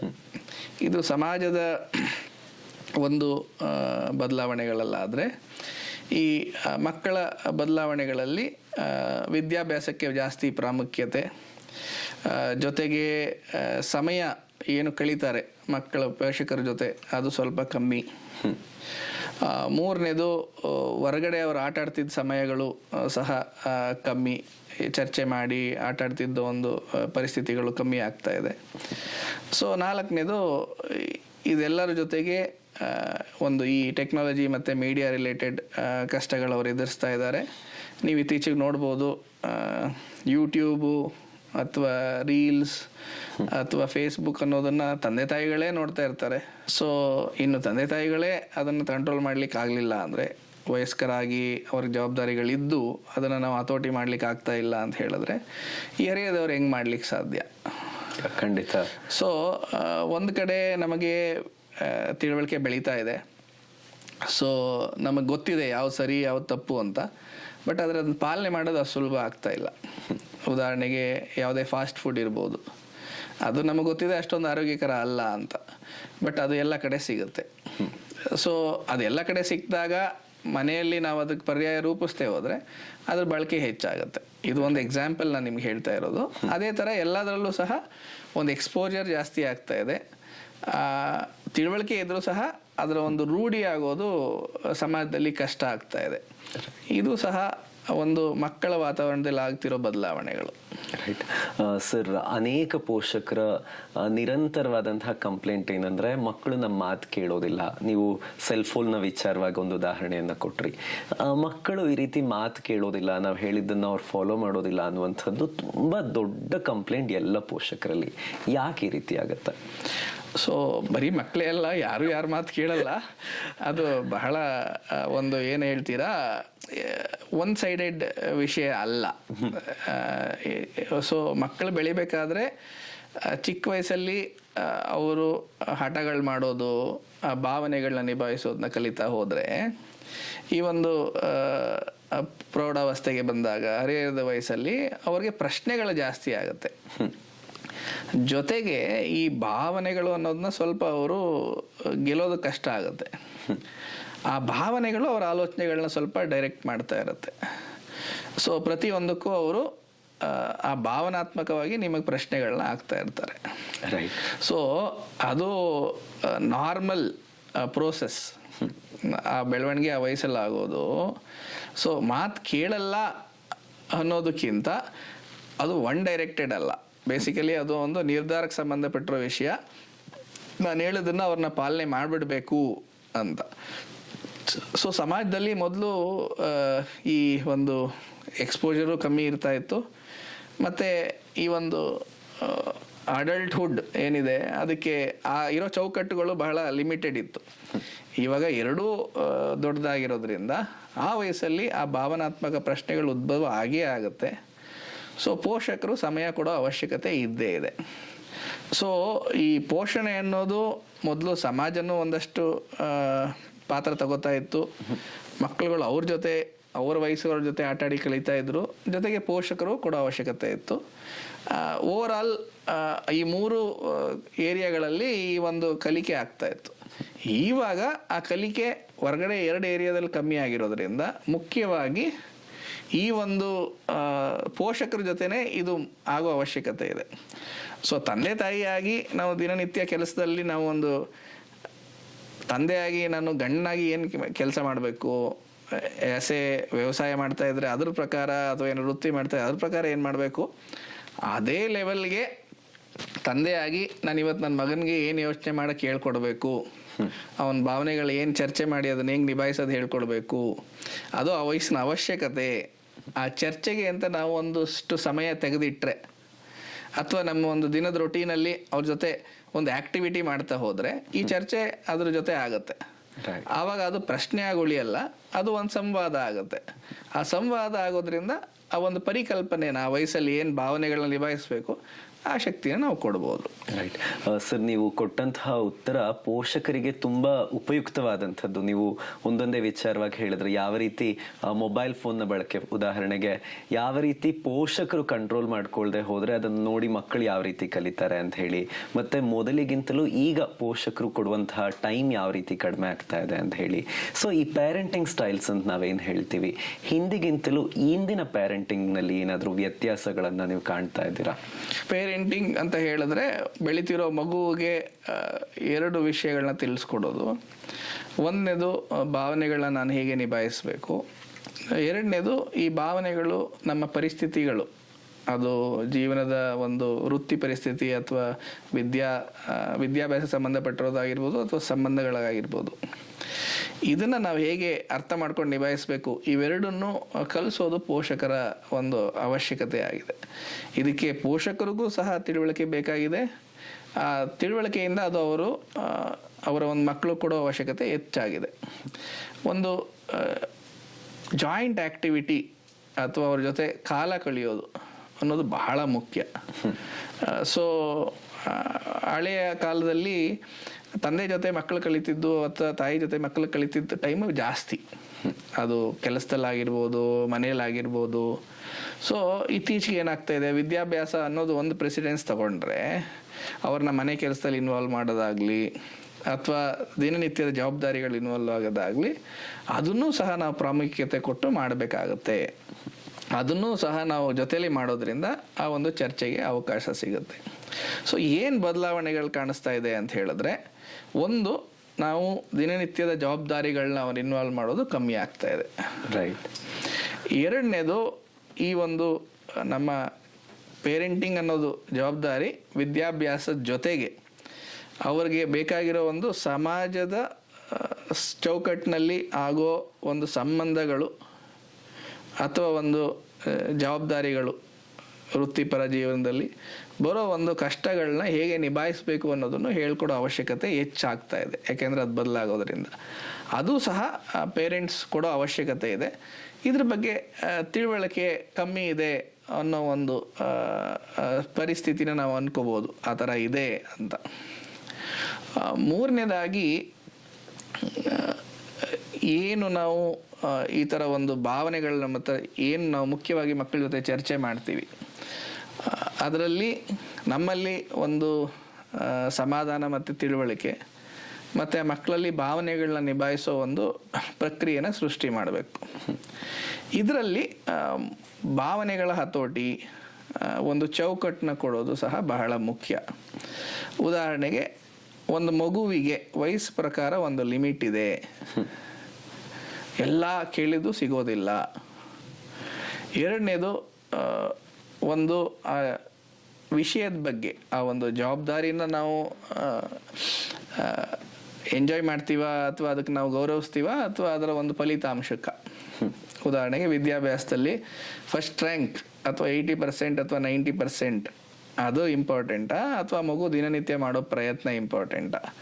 ಸೊ ಒಂದನೇದು, ನಾವು ಯಾವ ಥರ ಆಲೋಚನೆಗಳನ್ನ ಮಕ್ಕಳಿಗೆ ಕೊಡ್ತಾ ಇದ್ದೀವಿ. ಎರಡನೇದು, ಅವ್ರಿಗೆ ಎಷ್ಟು ಲಿಮಿಟ್ ಕೊಡ್ತಾ ಇದ್ದೀವಿ. ಮೂರನೇದು, ಎಷ್ಟು ಸಂಪರ್ಕ ಅವ್ರ ಜೊತೆ ಇಟ್ಕೋತಾ ಇದ್ದೀವಿ ಒಂದು ಜಾಯಿಂಟ್ ಆ್ಯಕ್ಟಿವಿಟಿಯಲ್ಲಿ. ಇವು ಮೂರು ಸಹ ಬಹಳ ಮುಖ್ಯ. ಸೊ ಇದರಲ್ಲಿ ಸಮಯ ಕಮ್ಮಿ ಆಗ್ತಾ ಇರಬಹುದು, ಚರ್ಚೆಗಳು ಕಮ್ಮಿ ಆಗ್ತಾ ಇರ್ಬೋದು, ಒಂದು ಫ್ರೀಡಮ್ ಅನ್ನೋದು ಜಾಸ್ತಿ ಆಗ್ತಾ ಇದೆ, ಮತ್ತು ಎಜುಕೇಷನ್ ಬಗ್ಗೆ ಇರೋ ಒಂದು ಆಲೋಚನೆಗಳು ಜಾಸ್ತಿ ಆಗ್ತಾ ಇದೆ. ಈ ಸಂಬಂಧ, ಈ ಒಂದು ಸ್ಯಾಟಿಸ್ಫ್ಯಾಕ್ಷನ್, ಈ ಒಂದು ತಾಳ್ಮೆ, ಇದ್ರ ಬಗ್ಗೆ ಇರೋ ಒಂದು ಆಲೋಚನೆಗಳು, ಚರ್ಚೆಗಳು ಕಮ್ಮಿ ಆಗ್ತಾ ಇದೆ. ಇದು ಒಂದು ಓವರಾಲ್ ಏನು ಬದಲಾವಣೆಗಳಾಗ್ತಿದೆ ಅನ್ನೋದ್ರ ಬಗ್ಗೆ ಒಂದು ಅನಿಸಿಕೆ ಅಂತ ನಾನು ಹೇಳ್ಬೋದು.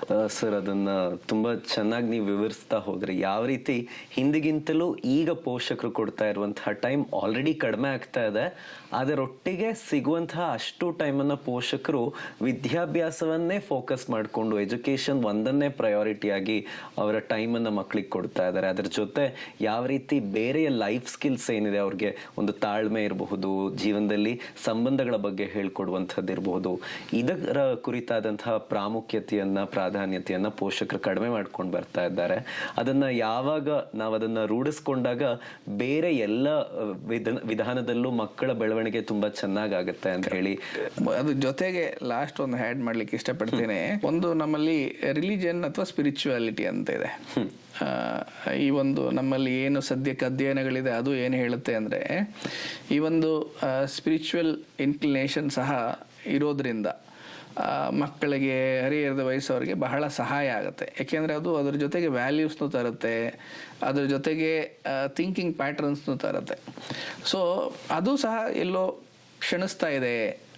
ಅವ್ರನ್ನ ಒಂದು ರಿಚುವಲ್ಸಲ್ಲಿ ಇನ್ವಾಲ್ವ್ ಮಾಡೋದೇ ಆಗಲಿ, ಅವ್ರನ್ನ ಒಂದು ಆಧ್ಯಾತ್ಮಿಕತೆಯ ಒಂದು ಚರ್ಚೆಗಳಲ್ಲಿ ಅಥವಾ ಅದರ ಒಂದು ಏನಂತ ಹೇಳ್ತೀವಿ ರೂಟ್ಸ್, ಅದರ ಏನು ಆರಿಜಿನ್ನು, ಅದ್ರದ್ದು ಏನು ಅರ್ಥ ಜೀವನಕ್ಕೆ, ಅದ್ರದ್ದು ಒಂದು ಏನು ಅವಶ್ಯಕತೆ ಇದೆ ಚರ್ಚೆಗಳು, ಅದು ಸಹ ಮನೆಯಲ್ಲಿ ಕಮ್ಮಿ ಆಗ್ತಾ ಇದೆ ಅನಿಸುತ್ತೆ.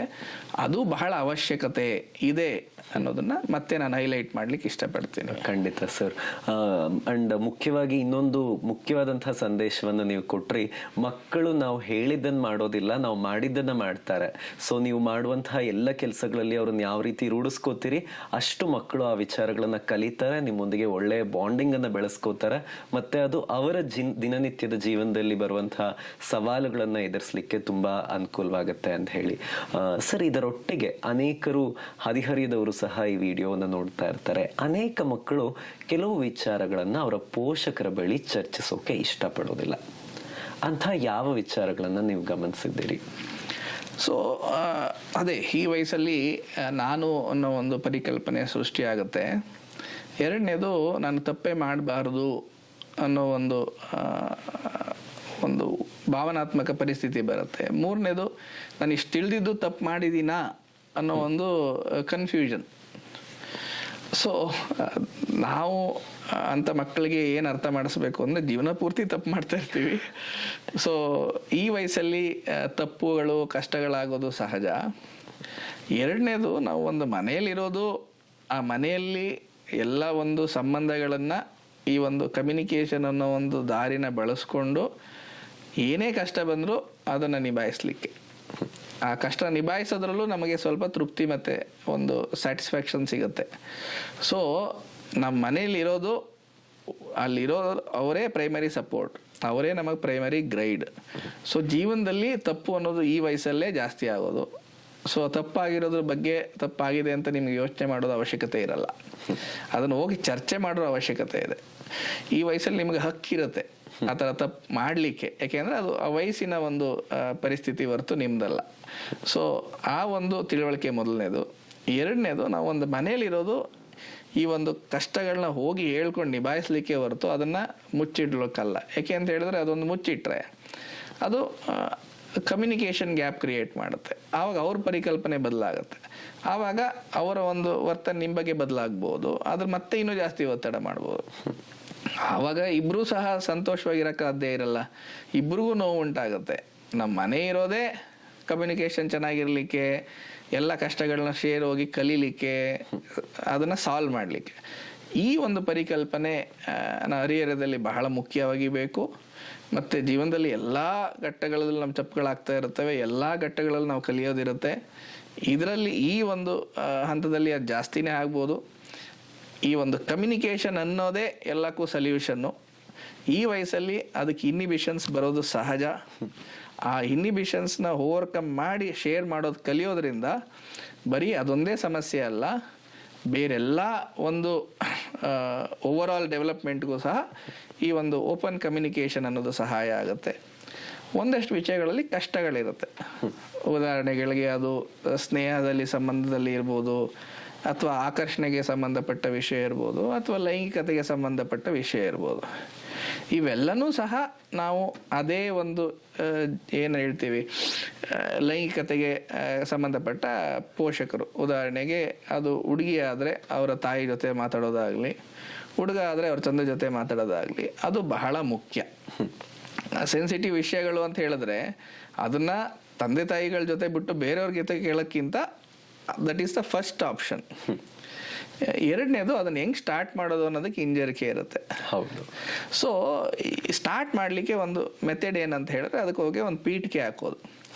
ನನಗೆ ಇದೊಂದು ವಿಷಯ ಚರ್ಚೆ ಮಾಡೋದಿದೆ, ನೀವು ಅದಕ್ಕೆ ರಿಯಾಕ್ಟ್ ಮಾಡಬೇಡಿ, ನನಗೆ ರೆಸ್ಪಾಂಡ್ ಮಾಡಿ, ಹಂಗಂದ್ರೆ ನಾನು ಹೇಳ್ತೀನಿ ಅಂತ ಅವ್ರಿಗೆ ಟೈಮ್ ಕೊಟ್ಟರೆ ತಂದೆ ತಾಯಿಗಳು ಒಂದು 10 ನಿಮಿಷದಲ್ಲೇ ರೆಡಿ ಆಗ್ಬೋದು, ಒಂದಿನದಲ್ಲಿ ರೆಡಿ ಆಗ್ಬೋದು.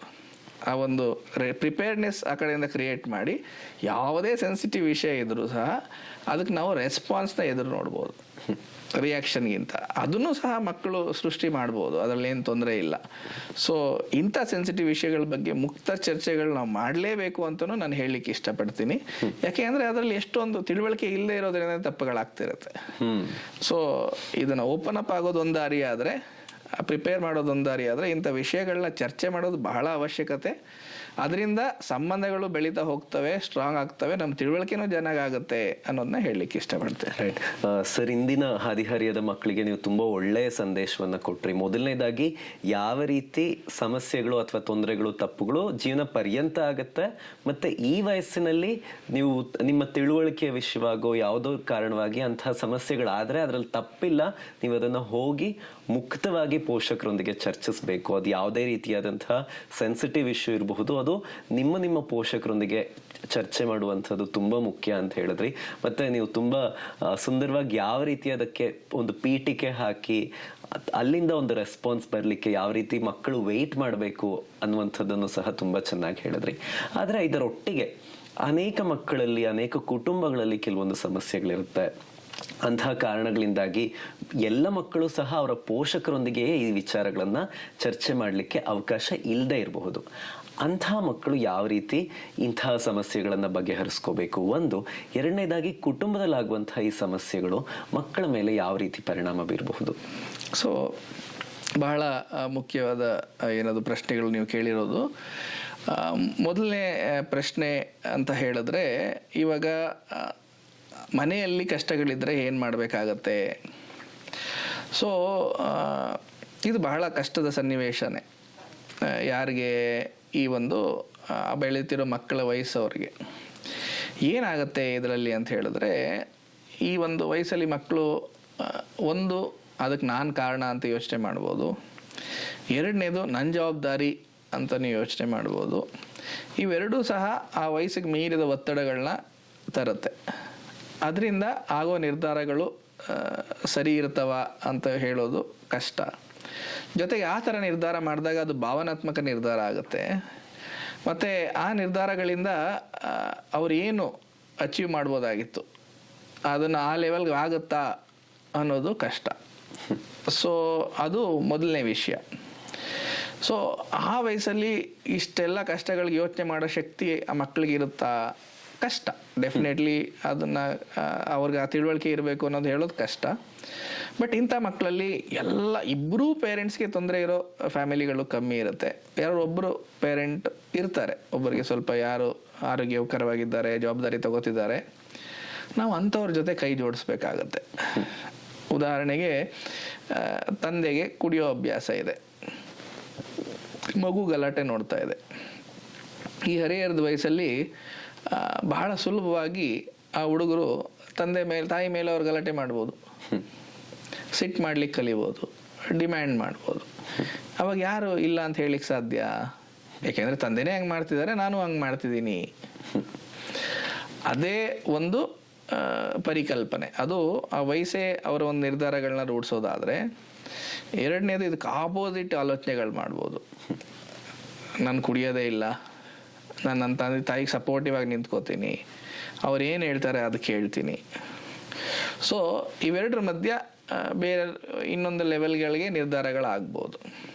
ಸೊ ನಾನು ಏನು ಹೇಳಲಿಕ್ಕೆ ಇಷ್ಟಪಡ್ತೀನಿ ಅಂತ ಹೇಳಿದ್ರೆ, ಅಂಥ ಪರಿಸ್ಥಿತಿಗಳಿರೋದು ಬಹಳ ಸುಲಭದ ಒಂದು ಪರಿಸ್ಥಿತಿ ಅಲ್ಲ, ಕಷ್ಟಕರ ಪರಿಸ್ಥಿತಿ. ಆವಾಗ ಆ ಹರಿಹರದವ್ರಿಗೆ ಚಾಯ್ಸ್, ಯಾರು ಜವಾಬ್ದಾರಿಯುತ ಪೇರೆಂಟ್ ಇದ್ದಾರೆ ಅವ್ರ ಜೊತೆ ಕೈ ಜೋಡಿಸೋ ಅವಶ್ಯಕತೆ ಇದೆ.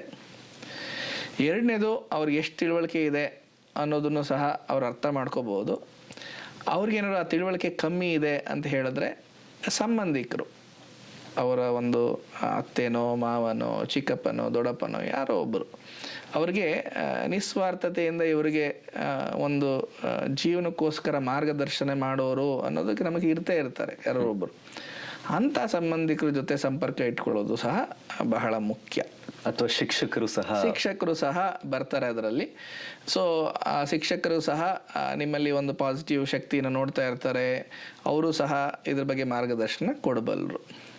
ಕೊನೆಯದಾಗಿ ಮುಖ್ಯವಾಗಿ ಏನು ಹೇಳಲಿಕ್ಕೆ ಇಷ್ಟಪಡ್ತೀನಿ ಅಂದರೆ, ನೀವು ಏನೇ ಮಾಡೋದು ನಿಮ್ಮ ವಯಸ್ಸಿಗೆ ಸೂಕ್ತವಾಗಿ ಮಾಡಬೇಕಾಗತ್ತೆ.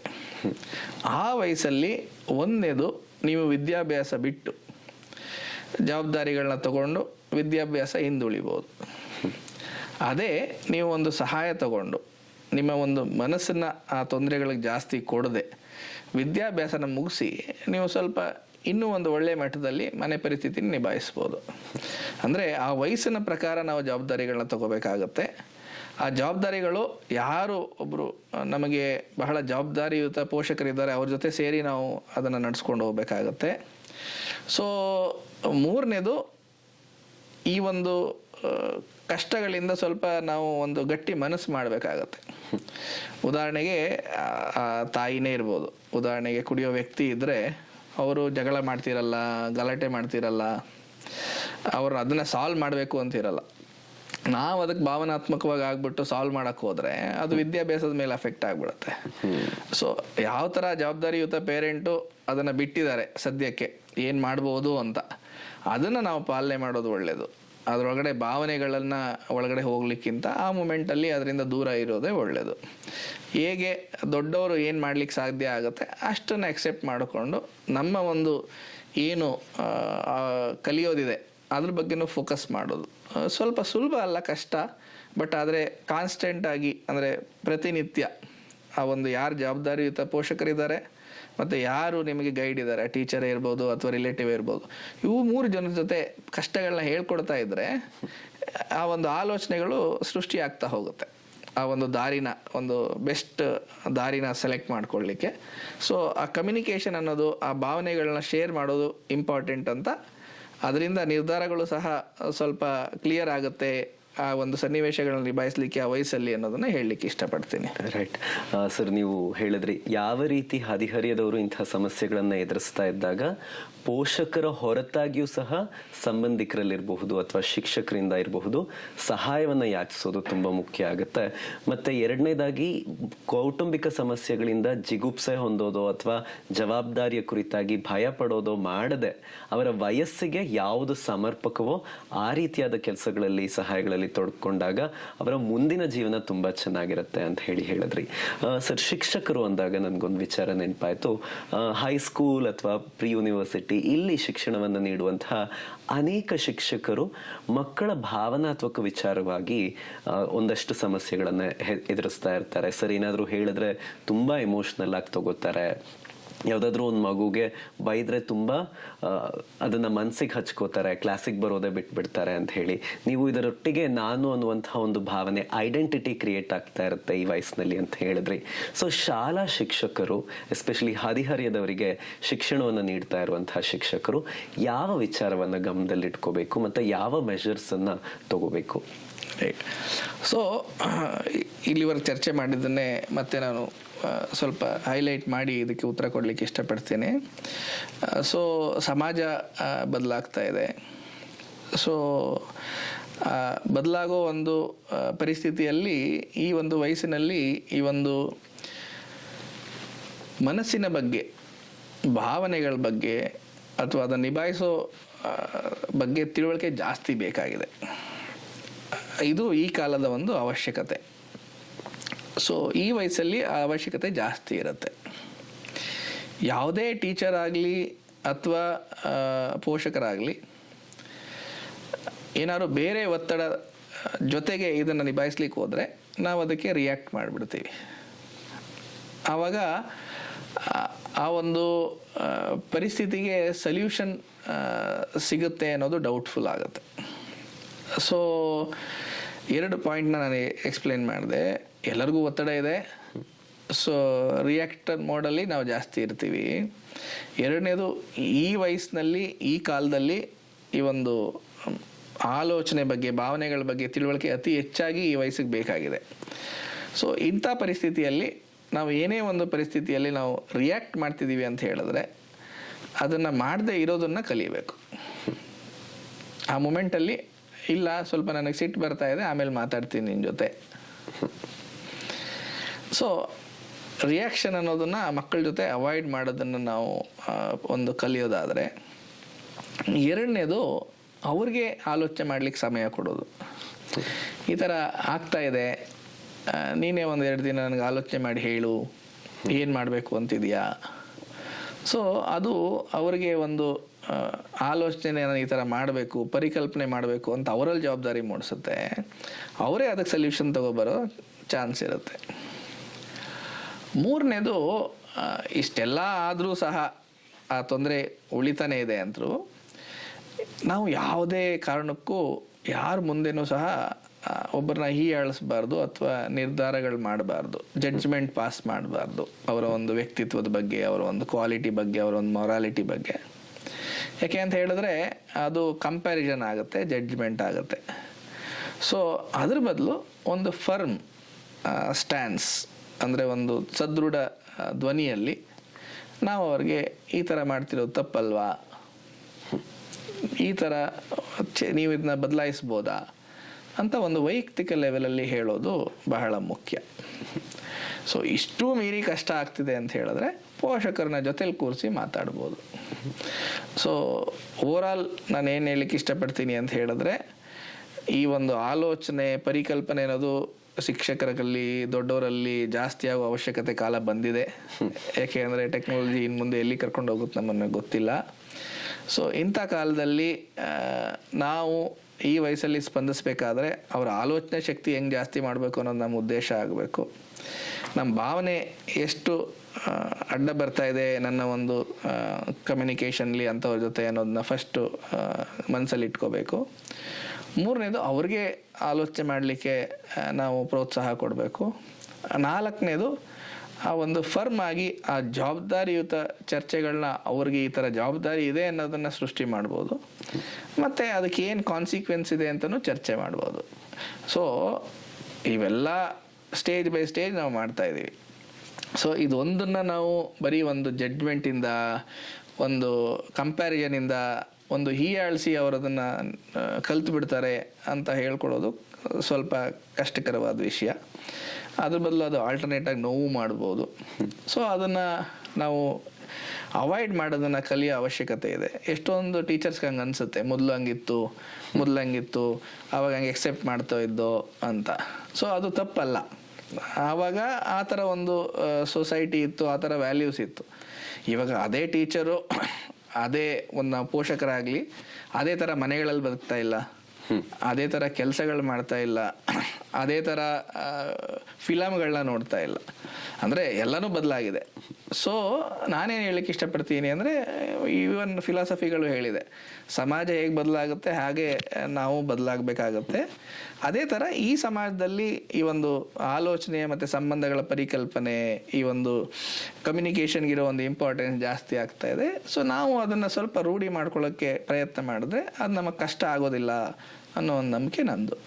ಸರ್, ತುಂಬಾ ಸರ್ವಾಂಗೀಣವಾಗಿ ಈ ಪ್ರಶ್ನೆಗೆ ಉತ್ತರವನ್ನು ಕೊಟ್ಟರು. ಯಾವ ರೀತಿ ಶಿಕ್ಷಕರು ಅವರ ವಿದ್ಯಾರ್ಥಿಗಳೊಂದಿಗೆ ನಡ್ಕೋಬಹುದು, ಯಾವ ರೀತಿ ಅವರ ಸಮಸ್ಯೆಗಳನ್ನ ತುಂಬಾ ಸಮರ್ಪಕವಾಗಿ ಆ ಹದಿಹರಿಯದವರು ಸಹ ಒಪ್ಪುವಂತೆ ಅವರನ್ನ ಯಾವ ರೀತಿ ನೋಡಬಹುದು ಅಂತ ಹೇಳಿ ಒಳ್ಳೆಯ ಒಂದು ಉದಾಹರಣೆಗಳೊಂದಿಗೆ ಮಾಹಿತಿಯನ್ನ ಕೊಟ್ರಿ.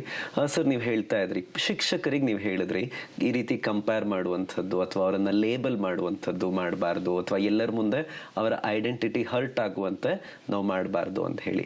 ಆದರೆ ಕೆಲವೊಮ್ಮೆ ಮಕ್ಕಳು ಸಹ ನಮ್ಮ ಜೊತೆ ಹೇಳ್ತಾ ಇರ್ತಾರೆ, ನಾನು ಅವರಷ್ಟು ಚೆನ್ನಾಗಿಲ್ಲ, ಅಥವಾ ನನ್ನ ಹತ್ರ ಇವರಷ್ಟು ಚೆನ್ನಾಗಿರುವಂತಹ ವಸ್ತುಗಳಿಲ್ಲ, ಅಥವಾ ನಾನು ನೋಡ್ಲಿಕ್ಕೆ ಅಷ್ಟು ಚೆನ್ನಾಗಿಲ್ಲ, ಸೊ ಅಥವಾ ನಾನು ಯಾರಷ್ಟಾದ್ರೂ ನಾನು ಅವರಷ್ಟು ಮಾರ್ಕ್ಸ್ ತಗೋತಾ ಇಲ್ಲ, ಅವರಷ್ಟು ಚೆನ್ನಾಗಿ ನಂಗೆ ಆಡ್ಲಿಕ್ಕೆ ಬರೋದಿಲ್ಲ, ಅಥವಾ ಆರ್ಥಿಕವಾಗಿ ನನಗೆ ಅವರಷ್ಟು ಅವಕಾಶಗಳಿಲ್ಲ. ಈ ರೀತಿ ಒಂದಷ್ಟು ಕಂಪ್ಯಾರಿಸನ್ಗಳನ್ನು ಮಕ್ಕಳೇ ಮಾಡ್ಕೋತಾರೆ.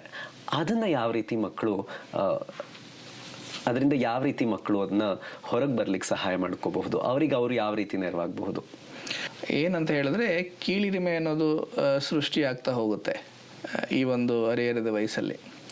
ಯಾಕೆಂದರೆ ಅದರಲ್ಲಿ ನಾವು ಸಮಾಜದಲ್ಲಿ ನಾವು ಯಾರು, ನಾನು ಹೇಗಿದ್ದೀನಿ ನೋಡಲಿಕ್ಕೆ, ನಾನು ಸದೃಢನಾಗಿದ್ದೀನ, ನಾನು ಅಪೀಲಿಂಗ್ ಇದ್ದೀನ, ನಾನು ಮಾತಾಡೋಕ್ಕೆ ಬರುತ್ತಾ, ನಾನು ಚೆನ್ನಾಗಿ ಪರ್ಫಾರ್ಮ್ ಮಾಡ್ತೀನ. ಸೊ ಈ ವಯಸ್ಸು ಸಹ ಒಂದು ಕಂಪ್ಯಾರಿಸನ್ನ ಅದ್ರ ಜೊತೆ ಕರ್ಕೊಂಡು ಬರುತ್ತೆ. ಸೊ ಕೀಳಿರಿಮೆ ಅನ್ನೋದು ಈ ವಯಸ್ಸಲ್ಲಿ ಸೃಷ್ಟಿಯಾಗೋ ಚಾನ್ಸಸ್ ಜಾಸ್ತಿ ಇರುತ್ತೆ. ಯಾಕೆಂದರೆ ಆ ವಯಸ್ಸಿನ ಕಾರಣದಿಂದ. ಇನ್ನೊಂದಷ್ಟು ನಮ್ಮ ಒಂದು ಶಕ್ತಿಗಳು, ಉದಾಹರಣೆಗೆ ನನಗೆ ಸಾಮಾಜಿಕವಾಗಿ ಬೆನ್ಗಳ ಜೊತೆ ಬೆರೀಲಿಕ್ಕೆ ಹಿಂಜರಿಕೆ ಇದೆ, ಅದು ಸಹ ಅದನ್ನು ಜಾಸ್ತಿ ಮಾಡ್ಬೋದು. ಬೇಸಿಕಲಿ ಕಾನ್ಫಿಡೆನ್ಸ್ ಲೆವೆಲ್ ಅಂತ ನಾವೇನು ಹೇಳ್ತೀವಿ. ಅಥವಾ ನನಗೆ ಮಾರ್ಕ್ಸ್ ಕಮ್ಮಿ ಬರ್ತಾ ಇದೆ, ಅದರಿಂದ ನನಗೆ ಶಕ್ತಿಯಲ್ಲಿ ಕೀಳಿರಿಮೆ ಇರ್ಬೋದು. ಇಲ್ಲ ನಾನು ನೋಡಲಿಕ್ಕೆ ಇಷ್ಟು ಹೈಟ್ ಇದ್ದೀನಿ, ಇಷ್ಟು ಕಲರ್ ಇದ್ದೀನಿ. ಸೊ ನಾವು ಆ ವಯಸ್ಸಲ್ಲಿ ಒಂದು ಯೋಚನೆ ಮಾಡಬೇಕಾಗತ್ತೆ, ಈ ಥರ ಒಂದು ಆಲೋಚನೆಗಳನ್ನ ನಾವು ಪರಿಕಲ್ಪನೆನ ರೂಢಿ ಮಾಡಿಕೊಂಡ್ರೆ ನಮಗೆ ಏನು ಸಿಗುತ್ತೆ. ಸೊ ನಾವು ಅದಕ್ಕೆ ನಿಮಗೆ ಸ್ಪಿರಿಚುವಾಲಿಟಿ ಅನ್ನೋದನ್ನು ಒಂದು ಡೊಮೈನ್ ಈ ವಯಸ್ಸಲ್ಲಿ ಈ ಸಮಾಜದಲ್ಲಿ ನಾವು ಪ್ರಾಕ್ಟೀಸ್ ಮಾಡಬೇಕಾಗಿದೆ, ಅದನ್ನು ಮಕ್ಕಳಿಗೆ ರೂಢಿಸ್ಬೇಕಾಗಿದೆ ಅಂತಲೂ ಹೇಳಿದೆ. ಸೊ ಮೊದಲನೇದು, ಈ ವಯಸ್ಸಲ್ಲಿ ನಮ್ಮ ಅಪಿಯರೆನ್ಸ್ ಅನ್ನೋದನ್ನು ಎಕ್ಸೆಪ್ಟ್ ಮಾಡ್ಕೊಳ್ಳೋದು ಬಹಳ ಮುಖ್ಯ. ಎಸ್ಪೆಷಲಿ ಈ ಮದುವೆಗಳು ಬಂದ್ಬಿಟ್ರಂತೂ ಬಹಳನೇ ಹರಿಹರದವರು ಒದ್ದಾಡ್ತಾರೆ. ಅದು ಒಂದು ಭಾಗ, ಅದೇ ನಮ್ಮ ಜೀವನದ ಅಥವಾ ನಮ್ಮ ದಿನದ ಫುಲ್ಲು ಆಲೋಚನೆ ಆಗಲಿಕ್ಕೆ ಸಾಧ್ಯ ಇಲ್ಲ. ಸೊ ಏನೇ ಒಂದು ನಮ್ಮ ರೂಪ ಇರ್ಬೋದು, ನಮ್ಮ ಶಕ್ತಿ ಇರ್ಬೋದು, ನಮ್ಮ ಒಂದು ಕಷ್ಟ ಇರ್ಬೋದು, ಅದನ್ನು ನಾವು ಅಕ್ಸೆಪ್ಟ್ ಮಾಡ್ಕೊಳ್ಳೋ ಶಕ್ತಿ ನಾವು ಬೆಳೆಸ್ಕೋಬೇಕು. ಅದ್ರ ಜೊತೆಗೆ ಅದಕ್ಕೇನು ಮಾಡ್ಬೋದು ಅದನ್ನು ಪ್ರಯತ್ನ ಮಾಡಬೇಕು. ಅದಕ್ಕೇನು ಸೊಲ್ಯೂಷನ್ ಇಲ್ಲ ಅಂದರೆ ಅದನ್ನು ಎಕ್ಸೆಪ್ಟ್ ಮಾಡ್ಕೋಬೇಕು. ಈ ಒಂದು ಪರಿಕಲ್ಪನೆ ಬಹಳ ಮುಖ್ಯ. ಉದಾಹರಣೆಗೆ ವಿದ್ಯಾಭ್ಯಾಸದಲ್ಲೇ ಆಗಲಿ, ನೀವೇ ಹೇಳಿದ್ರಿ ಕಂಪೇರ್ ಮಾಡ್ತಾ ಇದ್ದೀವಿ ಅವ್ರ ಜೊತೆ. ಸೊ ಅದರಿಂದ ಏನು ಸಿಗುತ್ತೆ? ಒಂದು ಭಯ, ಇನ್ನೊಂದು ಆತಂಕ. ಎಕ್ಸಾಮ್ ಹತ್ರ ಬಂದರೆ ಅದು ಇನ್ನೂ ಜಾಸ್ತಿ ಆಗುತ್ತೆ. ಸೊ ನನಗೆ ಒಂದು 80% ಬರೋ ಶಕ್ತಿ ಇದ್ದರೆ, ನಾನೊಬ್ಬ 90% ಅವ್ರ ಜೊತೆ ಕಂಪೇರ್ ಮಾಡ್ತಾ ಇದ್ದರೆ, ಈ ಭಯ ನನ್ನ ಎಲ್ಲಿ ಕರ್ಕೊಂಡು ಹೋಗುತ್ತೆ ಅಂದರೆ ನಾನು 60% ಬರುತ್ತೆ. ಸೊ ಈ ಥರ ಒಂದನೇದು ಆಲೋಚನೆ, ಎರಡನೇದು ಅದು ಜಾಸ್ತಿ ಬೆಳೀತಾ ಹೋಗೋದು. ಆ ಜಾಸ್ತಿ ಬೆಳೀತಾ ಹೋಗೋದ್ರಿಂದ ಆ ಭಾವನಾತ್ಮಕ ತೊಂದರೆಗಳೇನು ಉತ್ಪತ್ತಿ ಆಗುತ್ತೆ ಅದನ್ನು ನಮ್ಮನ್ನು ನಿಶ್ಶಕ್ತರಾಗಿ ಮಾಡುತ್ತೆ, ಅಥವಾ ನಮ್ಮ ಶಕ್ತಿನ ಕುಗ್ಗಿಸುತ್ತೆ. ಜೊತೆಗೆ ನಮ್ಮ ಮೇಲಿರೋ ಪರಿಕಲ್ಪನೆಯನ್ನು ಕುಗ್ಗಿಸ್ಬಿಡುತ್ತೆ. ಸೊ ಈ ಕಾರಣದಿಂದ ಈ ಒಂದು ಆಲೋಚನೆಗಳು, ಪ್ರಶ್ನೆಗಳು ಬಂದಾಗ ಆ ಪೇರೆಂಟ್ಸ್ ಜೊತೆ ಮಾತಾಡೋದು ಬಹಳ ಮುಖ್ಯ. ಯಾಕೆಂದರೆ ವಿದ್ಯಾಭ್ಯಾಸಕ್ಕೆ ಏನಾದ್ರು ಕಷ್ಟ ಇದ್ದರೆ ರಿಯಲಿಸ್ಟಿಕ್ ಆಗಿ ಒಂದು ಪ್ಲ್ಯಾನ್ ಮಾಡ್ಕೋಬೋದು, ಆಕ್ಸೆಪ್ಟ್ ಮಾಡ್ಕೋಬೋದು. ಮಕ್ಕಳುಗಳ ಪೇರೆಂಟ್ಸ್ಗಳಿಗೂ ಹೇಳ್ಬೋದು, ನೋಡಿ ನಮ್ಮ ಪ್ರಯತ್ನನ ನಾನು ಗೌರವಿಸ್ಕೋಬೇಕು, ಫಲಿತಾಂಶನ ಎಂಜಾಯ್ ಮಾಡಬೇಕು. ಸೊ ದಿನನಿತ್ಯ ನಮ್ಮ ಒಂದು ಸ್ಯಾಟಿಸ್ಫ್ಯಾಕ್ಷನ್ ಏನಿದೆ, ನಮ್ಮ ಒಂದು ಏನು ಜಾಯ್ ಅಥವಾ ಒಂದು ಕಂಫರ್ಟ್ ಇದೆ, ಅದು ಒಂದಷ್ಟು ನಾವು ಮಾಡೋ ವೃತ್ತಿಯಿಂದ ಬರಬೇಕು, ಒಂದಷ್ಟು ಮಾಡೋ ಆ್ಯಕ್ಟಿವಿಟೀಸಿಂದ ಬರಬೇಕು. ಅದನ್ನು ನಾವು ಅಪ್ರಿಷಿಯೇಟ್ ಮಾಡ್ಕೊಳ್ಳೋ ಅವಶ್ಯಕತೆ ಜಾಸ್ತಿ ಇದೆ ಈ ಕಾಲದಲ್ಲಿ. ಯಾಕೆಂದರೆ ಕಂಪ್ಯಾರಿಸನ್ ಸ್ಟ್ಯಾಂಡರ್ಡ್ಸ್ ಜಾಸ್ತಿ ಆಗ್ತಿದೆ, ಸ್ಕೇಲ್ಗಳು ಜಾಸ್ತಿ ಆಗ್ತಿದೆ, ಮೆಜರ್ಸ್ಮೆಂಟ್ ಜಾಸ್ತಿ ಆಗ್ತಾ ಇದೆ. ಸೊ ಇಂಥ ಕಾಲದಲ್ಲಿ ನಮ್ಮ ಒಂದು ಆ ದಿನದ ಜವಾಬ್ದಾರಿನ, ನಮ್ಮ ಒಂದು ಪ್ರಯತ್ನನ ಎಷ್ಟು ಚೆನ್ನಾಗಿ ನಾವು ಅಪ್ರಿಷಿಯೇಟ್ ಮಾಡ್ಕೋತೀವಿ, ಎಷ್ಟು ನಮ್ಮನ್ನು ನಾವು ಅದರಿಂದ ಸ್ಯಾಟಿಸ್ಫ್ಯಾಕ್ಷನ್ ಹುಡುಕ್ತೀವಿ ಅನ್ನೋದನ್ನು ಹದಿಹರೆಯದವರು ರೂಢಿ ಮಾಡ್ಕೋಬೇಕು. ಅದನ್ನು ಪೋಷಕರು ರೂಢಿ ಮಾಡೋ ಅವಶ್ಯಕತೆಯಿಂದ ಅವರ ಒಂದು ಮಾನಸಿಕ ಸಂತೋಲತೆನ ಕಾಪಾಡಿಕೊಳ್ಳಿಕ್ಕೆ, ಅವ್ರನ್ನ ಯಾವ ಮಟ್ಟದಲ್ಲಿದ್ದಾರೆ ಅದನ್ನು ಎಂಜಾಯ್ ಮಾಡಲಿಕ್ಕೆ ಆ ಮಕ್ಕಳಿಗೆ ನಾವು ಸಹಾಯ ಮಾಡ್ಬೋದು. Very nice sir. ಅಂದರೆ ನೀವು ಹೇಳಿದ ಹಾಗೆ ಮಕ್ಕಳಿಗೆ ಎಷ್ಟು ಮಾರ್ಕ್ಸ್ ಬಂತು ಅನ್ನೋದಕ್ಕಿಂತಲೂ ಅವರು ಹಿಂದಿಗಿಂತಲೂ ಈ ವರ್ಷ ಹೆಚ್ಚು ಎಫರ್ಟ್ ಕೊಟ್ಟು ಓದಿದ್ರೆ ಅದನ್ನು ಅಪ್ರಿಷಿಯೇಟ್ ಮಾಡೋದು ತುಂಬ ಮುಖ್ಯ ಆಗುತ್ತೆ ಅನ್ನೋದನ್ನು ತುಂಬ ಚೆನ್ನಾಗಿ ಹೇಳಿದ್ರಿ ಸರ್. ಇದಲ್ಲದೆ ವಿಶ್ವ ಆರೋಗ್ಯ ಸಂಸ್ಥೆ ಹೇಳುವಂತೆ ಈ ಅವಶ್ಯಕ ಜೀವನ ಕೌಶಲ್ಯಗಳು, ಎಸೆನ್ಷಿಯಲ್ ಲೈಫ್ ಸ್ಕಿಲ್ಸ್ ಅಂತ ಏನು ಕರಿತೀವಿ, ಅದರ ಬಗ್ಗೆ ಒಂದಷ್ಟು ಮಾಹಿತಿಯನ್ನು ಕೊಡಬಹುದಾ? ಸೊ ಮುಖ್ಯವಾಗಿ ನಮ್ಮ ಜೀವನದಲ್ಲಿ ಎರಡೇ ಒಂದು ಮಾನಸಿಕ ಪ್ರವೃತ್ತಿ ಅಥವಾ ಒಂದು ಡೊಮೈನಲ್ಲಿ ಬರೋ ವಿಚಾರಗಳು. ಒಂದನೇದು ಭಾವನೆಗಳು. ನಮಗೆಲ್ಲ ಏನು ಬೇಡ, ದುಃಖ ಬೇಡ, ಭಯ ಬೇಡ, ಅಥವಾ ಕೋಪ ಬೇಡ. ಬೇಡ ಅಂತ ಹೇಳಲಿಕ್ಕಾಗಲ್ಲ, ಬಟ್ ಬಂದೇ ಬರುತ್ತೆ. ಅದಕ್ಕೆ ನಾವು ಹೆಂಗೆ ಸ್ಪಂದಿಸ್ತೀವಿ, ಹೆಂಗೆ ಅದರಿಂದ ಕಮ್ಮಿ ಒಂದು ಒತ್ತಡಗಳನ್ನ ತಗೊಂಡು ನಿಭಾಯಿಸ್ತೀವಿ ಅನ್ನೋದು ಮೊದಲನೇದು. ಅದು ಭಾವನೆಗಳನ್ನ ನಿಭಾಯಿಸೋದು. ಎರಡನೇದು ಆ ಮೂಮೆಂಟ್, ಆ ಪರಿಸ್ಥಿತಿಯಲ್ಲಿ ಆ ಒಂದು ಕಷ್ಟಗಳನ್ನ ನಾವು ಹೇಗೆ ಆಲೋಚನೆ ಮಾಡಿ ನಿಭಾಯಿಸ್ತೀವಿ, ಅದು ಆಲೋಚನೆಗಳಿಗೆ ಸಂಬಂಧಪಟ್ಟಿರೋ ಒಂದು ವಿಚಾರಗಳು. ಸೊ ಈ ಒಂದು ಬೆಳೀತಿರೋ ಒಂದು ಸಮಾಜದ ಬದಲಾವಣೆಯಲ್ಲಿ ಈ ಮಕ್ಕಳನ್ನು ಹೇಗೆ ಸದೃಢಗೊಳಿಸಬೇಕು ಅಂತ ಆಲೋಚನೆ ಮಾಡಿದಾಗ ಈ ಒಂದು ವಿಶ್ವ ಆರೋಗ್ಯ ಸಂಸ್ಥೆಗೆ ಈ ಎರಡು ವಿಚಾರಗಳು, ಭಾವನೆಗಳ ಸಂಬಂಧಪಟ್ಟ ತಿಳುವಳಿಕೆ, ಆಲೋಚನೆಗಳಿಗೆ ಸಂಬಂಧಪಟ್ಟ ತಿಳುವಳಿಕೆ ಮತ್ತು ಅದರ ರೂಢಿ, ಇವೆರಡರಿಂದ ಈ ಮಕ್ಕಳುಗಳನ್ನು ಅವರ ಶಕ್ತಿ, ಅವರ ಒಂದು ಭಾವನೆಗಳನ್ನ ನಿಭಾಯಿಸೋ ಶಕ್ತಿ, ಆಲೋಚನೆಗಳ ಶಕ್ತಿನ ನಾವು ಹೆಚ್ಚು ಮಾಡ್ಬೋದು ಅನ್ನೋ ಒಂದು ತಿಳುವಳಿಕೆ ಮೇಲೆ ಇದು ರೂಪುಗೊಂಡಿದೆ. ಇದರಲ್ಲಿ ಭಾವನೆಗಳನ್ನ ಹೇಗೆ ನಿಭಾಯಿಸೋದು ಅಂತ ಹೇಳೋದ್ರ ಜೊತೆಗೆ ಹೇಗೆ ನಾವು ಪ್ರತಿನಿತ್ಯ ಆಲೋಚನೆಗಳು ಮಾಡ್ಬೋದು ಅನ್ನೋದ್ರ ಬಗ್ಗೆನೂ ಕೌಶಲ್ಯಗಳನ್ನ ಹೇಳ್ಕೊಡ್ತಾರೆ. ಇದು ಬಹಳ ಮುಖ್ಯವಾಗಿ ಈ ಪರಿಸ್ಥಿತಿ ಬರ್ತಾ ಇದೆ.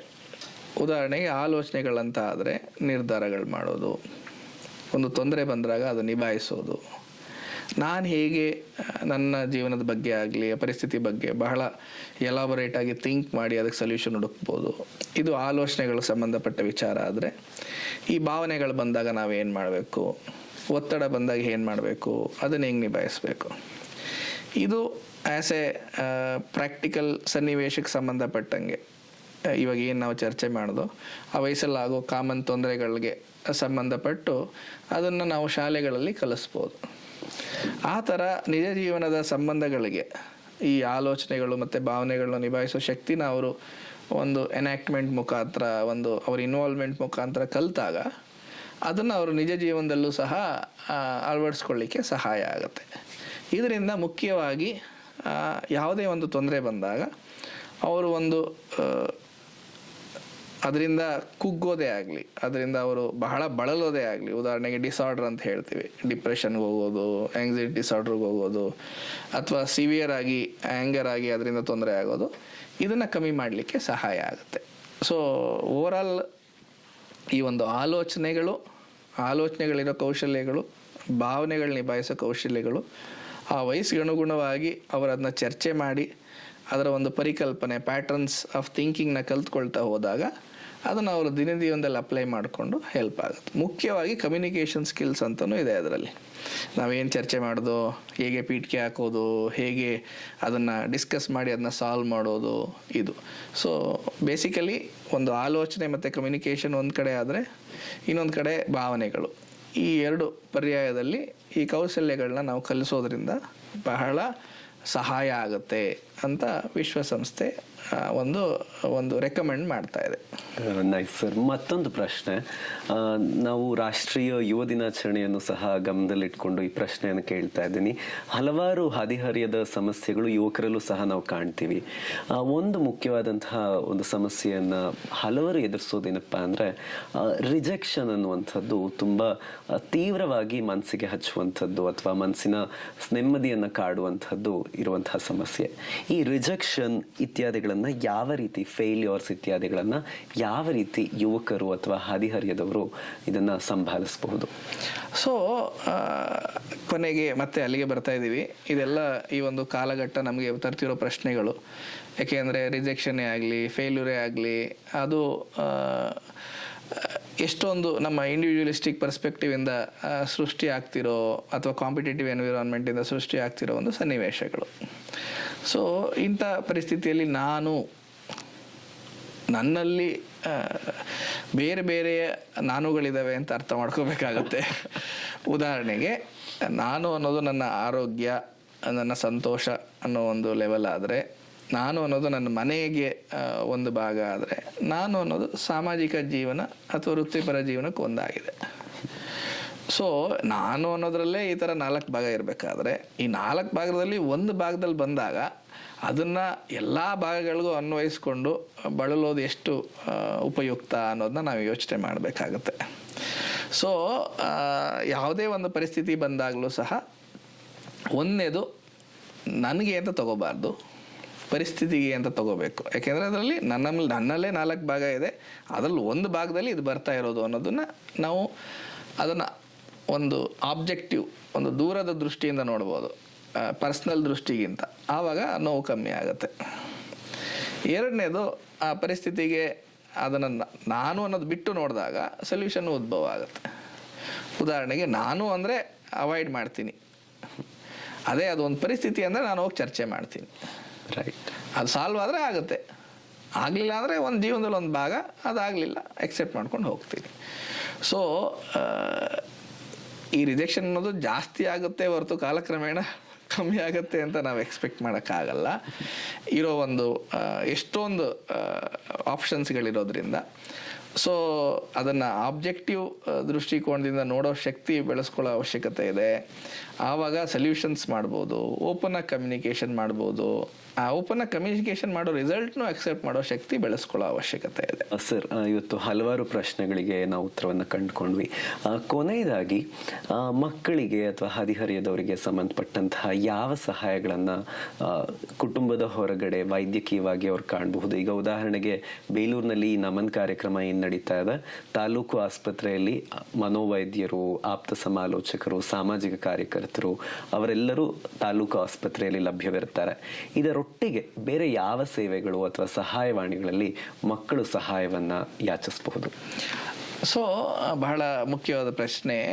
ನಾನು ನಿಮ್ಗೆ ಹೇಳಿದೆ, ಇವಾಗ ಒತ್ತಡಗಳು ಅವೆಲ್ಲ ಬದಲಾಗ್ತವೆ. ಎಷ್ಟೊಂದು ಸರಿ ಈ ಕಮ್ಯುನಿಕೇಷನ್ ಅನ್ನೋದು ನಾವು ಇಷ್ಟು ಚರ್ಚೆ ಮಾಡಿದ್ರು ಉಲ್ದೇ ಇರಬಹುದು. ಆ ಮೂಮೆಂಟಲ್ಲಿ ನಮಗದು ಬಹಳ ದೊಡ್ಡದಾಗಿ ಕಾಣಿಸ್ಬೋದು. ಸೊ ನಾವು ಈ ಪ್ರಪಂಚದಲ್ಲಿ ಯಾರು ಸಹಾಯ ತಗೊಳ್ತಿಲ್ಲ ಅಂತ ಯೋಚನೆ ಮಾಡಿದ್ರೆ ಯಾರೂ ಅಂಥವರಿಲ್ಲ. ದಿನನಿತ್ಯ ಜೀವನಕ್ಕೂ ಸಹಾಯ ಬೇಕು, ಊಟಕ್ಕೂ ಸಹಾಯ ಬೇಕು, ಮಾಡೋ ಕೆಲಸಕ್ಕೂ ಸಹಾಯ ಬೇಕು, ಕಲಿಯೋ ವಿದ್ಯಾಭ್ಯಾಸಕ್ಕೂ ಸಹಾಯ ಬೇಕು. ಹಾಗಾಗಿ ಸಹಾಯ ಕೇಳೋದು ತಪ್ಪಲ್ಲ. ಸಹಾಯ ಕೇಳೋದು ನಮ್ಮ ಒಂದು ಅವಶ್ಯಕತೆ. ರೈಟ್.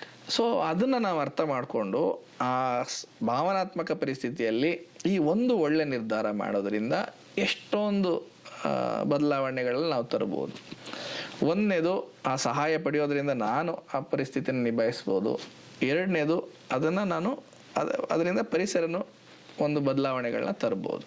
ಮುಖ್ಯವಾಗಿ ನಾನು ಏನು ಹೇಳಕ್ಕೆ ಇಷ್ಟಪಡ್ತೀನಿ ಅಂದರೆ, ನಮಗೆ ಒತ್ತಡಗಳು ಬರುತ್ತೆ. ವಿದ್ಯಾಭ್ಯಾಸದಲ್ಲೇ ಬರ್ಬೋದು, ಸಂಬಂಧಗಳಲ್ಲೇ ಬರ್ಬೋದು. ಅದು ನಮ್ಮ ಜೀವನಕ್ಕಿಂತ ದೊಡ್ಡದಲ್ಲ. ಸೊ ನಮಗೆ ಭಾವನೆಗಳು ಜಾಸ್ತಿ ಕಾಡ್ತಾ ಇದ್ದು ಅದರಿಂದ ನಮಗೆ ಊಟ ನಿದ್ರೆ ಕೆಡ್ತಾ ಇದೆ, ನಮಗೆ ಸಮಾಧಾನ ಇಲ್ಲ, ನಮಗೆ ಬಹಳನೇ ಒಂದು ಜಿಗುಪ್ಸೆ ಮೂಡ್ತಾ ಇದೆ. ಏನೇ ಒಂದು ಪರಿಸ್ಥಿತಿ ಇದ್ದರೂ ಸಹಾಯ ಪಡೆಯೋದು ನಮ್ಮ ಹಕ್ಕು.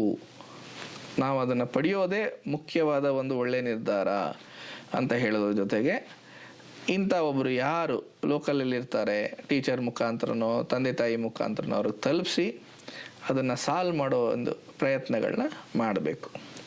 ಅದೇ ಥರ ಯಾವುದಾದ್ರು ಸ್ನೇಹಿತರಿಗೂ ಅಂತ ತೊಂದರೆ ಕಂಡಾಗ ಅವ್ರಿಗೂ ಸಹ ಈ ಥರ ಧೈರ್ಯ ತುಂಬಬೇಕಾಗತ್ತೆ. ಜೊತೆಗೆ ಮೂರನೇ ವಿಷಯ ಏನು ಹೇಳಬೇಕು, ಯಾರಿಗೆ ಆದರೂ ಧೈರ್ಯ ತುಂಬಬೇಕಾರೆ ಅಂದರೆ, ಈ ಥರ ಹೋದಾಗ ಸಮಾಜದಲ್ಲಿ ನೆಗೆಟಿವ್ ಆಲೋಚನೆಗಳಿದೆ. ಆ ಥರ ಅಲ್ಲಿಗೆ ಹೋಗಿದ್ದಾರೆ, ಕೌನ್ಸಿಲಿಂಗ್ ತಗೋತಾ ಇದ್ದಾರೆ ಅನ್ನೋ ಒಂದು ನೆಗೆಟಿವ್ ದೃಷ್ಟಿಕೋನದಿಂದ. ಸೊ ಏನು ಇವರೆಲ್ಲ ಅರ್ಥ ಮಾಡ್ಕೋಬೇಕು ಅಂದರೆ, ಇಂಥ ಸಂಪರ್ಕಕ್ಕೆ ಬರೋದು ಆ ಒಂದು ಅವರ ವೈಯಕ್ತಿಕ ಗೌಪ್ಯತೆ, ಅವರ ಒಂದು ಕಾನ್ಫಿಡೆನ್ಷಿಯಾಲಿಟಿ ಅನ್ನೋದು ಎಲ್ಲೇ ಬ್ರೇಕ್ ಆಗಲ್ಲ. ಅದು ಪ್ರತಿಯೊಂದು ಚಾನಲಲ್ಲೂ ಸಹ ಪ್ರೊಟೆಕ್ಟಿವ್ ಆಗಿರುತ್ತೆ ಅನ್ನೋದನ್ನು ಸಹ ತಿಳ್ಕೋಬೇಕು. ಸೊ ಮುಖ್ಯವಾಗಿ ನಾನು ಹೇಳಕ್ಕೆ ಇಷ್ಟಪಡ್ತಿದ್ದೀನಿ, ನನಗೆ ವಿದ್ಯಾಭ್ಯಾಸದಲ್ಲಿ ಕಷ್ಟ ಆಗ್ತಾ ಇದೆ, ಅಥವಾ ಸಂಬಂಧದಲ್ಲಿ ರಿಲೇಷನ್ಶಿಪ್ಪಲ್ಲಿ ಕಷ್ಟ ಆಗ್ತಾ ಇದೆ, ಅಥವಾ ಮನೇಲಿ ಕಷ್ಟ ಆಗ್ತಾ ಇದೆ, ಇದರಿಂದ ನನಗೆ ಸಿಟ್ಟು, ದುಃಖ, ಭಯ ಹೆಚ್ಚಾಗ್ತಾ ಇದೆ, ಅದು ನನಗೆ ದಿನದಿಂದಲೇ ಅಫೆಕ್ಟ್ ಮಾಡ್ತಾ ಇದೆ. ಇಂಥದ್ದು ಯಾವುದೇ ಇದ್ದರೂ ಸಹಾಯವಾಣಿ ಆಗಲಿ ಅಥವಾ ಒಂದು ಯಾವ ಥರ ಹತ್ರದಲ್ಲಿ ಸಂಪರ್ಕ ಪಡೆಯೋದು ಬಹಳ ಒಳ್ಳೆಯ ನಿರ್ಧಾರ. ಅದರಲ್ಲಿ ಕಾನ್ಫಿಡೆನ್ಷಿಯಾಲಿಟಿ ಅನ್ನೋದು ಇರುತ್ತೆ. ಜೊತೆಗೆ ನಾವು ಟೆಲಿಮಾನಸ್ ಅನ್ನೋ ಒಂದು ಹೆಲ್ಪ್ ಲೈನ್ ಏನಿದೆ ಅದಕ್ಕೂ ಸಹ ನಾವು ಕಾಲ್ ಮಾಡಿ ಅದನ್ನು ಸಹಾಯ ತಗೋಬೋದು. ಅವರು ಸಹ ಅದನ್ನು ಫೆಸಿಲಿಟೇಟ್ ಮಾಡ್ತಾರೆ. ಸೊ ಆ ಒಂದು ನಂಬರ್ ಏನಂತ ಹೇಳಿದ್ರೆ, ಟೆಲಿಮಾನಸ್ ನಂಬರು 14416. ಸೊ ಮತ್ತೆ ಹೇಳ್ತೇನೆ, 14416. ಸೊ ಸಹಾಯ ಪಡೆಯೋದು ಕಷ್ಟದ ಪರಿಸ್ಥಿತಿಯಲ್ಲಿ ಬೆಸ್ಟ್ ನಿರ್ಧಾರ. ಈ ಮಾನಸಿಕ ವಿಷಯಕ್ಕೆ ಸಂಬಂಧಪಟ್ಟಿರೋದ್ರಲ್ಲಿ ಕಾನ್ಫಿಡೆನ್ಷಿಯಾಲಿಟಿ ಅನ್ನೋದು ಯಾವಾಗಲೂ ಸಹ ಆ ಒಂದು ಯಾರು ಸಹಾಯ ಮಾಡ್ತಾರೆ ಅವ್ರ ಕಡೆಯಿಂದ ಬರೋ ಜವಾಬ್ದಾರಿ. ಮೂರನೇದು, ಇಂಥದ್ದು ಯಾರೇ ಇದ್ದರೂ ಸಹ ಅಂಥವ್ರಿಗೂ ಸಹ ಇಂಥ ಪ್ರೋತ್ಸಾಹನ ಕೊಟ್ಟು, ಯಾಕೆಂದರೆ ಎಷ್ಟೊಂದು ಸರಿ ಫ್ರೆಂಡ್ಸ್ ಹೇಳ್ತಾರೆ ಇದು ಪರ್ಸ್ನಲ್ ವಿಷಯ, ನೀನು ಯಾರಿಗೂ ಹೇಳಬೇಡ ಅಂತ. ಬಟ್ ಆ ಜೀವನದಲ್ಲಿ ಆ ಫ್ರೆಂಡು ಬಳಲಿಂದ ಹೊರಗಡೆ ಬರೋದು ಇಂಪಾರ್ಟೆಂಟಾ ಅಥವಾ ಗೌಪ್ಯತೆ ಇಂಪಾರ್ಟೆಂಟಾ? ಅದನ್ನು ಆ ಫ್ರೆಂಡ್ಗೆ ಹೇಳಿ ಆ ನಿಯರ್ ಬೈ ಯಾರು ಅವ್ರಿಗೆ ಸಹಾಯ ಮಾಡ್ತಾರೆ ಅವ್ರಿಗೆ ಇದನ್ನು ನೀವು ತಿಳಿಸ್ಬೋದಾ ಅನ್ನೋದನ್ನು ಪ್ರಯತ್ನ ಮಾಡಬೇಕು ಅಂತ ಹೇಳ್ತೇನೆ. ಧನ್ಯವಾದಗಳು ಸರ್. ಇಂದಿನ ಸಂಚಿಕೆಯಲ್ಲಿ ಹದಿಹರೆಯದವರ ಮತ್ತು ಯುವಕರ ಅನೇಕ ಸಮಸ್ಯೆಗಳಿಗೆ ನೀವು ಉತ್ತರವನ್ನು ಕೊಟ್ರಿ. ಅದಕ್ಕಿಂತಲೂ ಹೆಚ್ಚಾಗಿ ಈ ಸಮಸ್ಯೆಗಳು ಹದಿಹರೆಯದವರಿಗಿಂತಲೂ ಹೆಚ್ಚಾಗಿ ಅವರ ಪೋಷಕರನ್ನ, ಶಿಕ್ಷಕರನ್ನ ಕಾಡ್ತಾ ಇತ್ತು. ಅಂತಹ ಹಲವಾರು ಸಮಸ್ಯೆಗಳಿಗೆ ಅತ್ಯಂತ ಸಮರ್ಪಕವಾಗಿ, ಸರ್ವಾಂಗೀಣವಾಗಿ ಉತ್ತರವನ್ನು ಕೊಟ್ರಿ. ಧನ್ಯವಾದಗಳು. ಧನ್ಯವಾದಗಳು.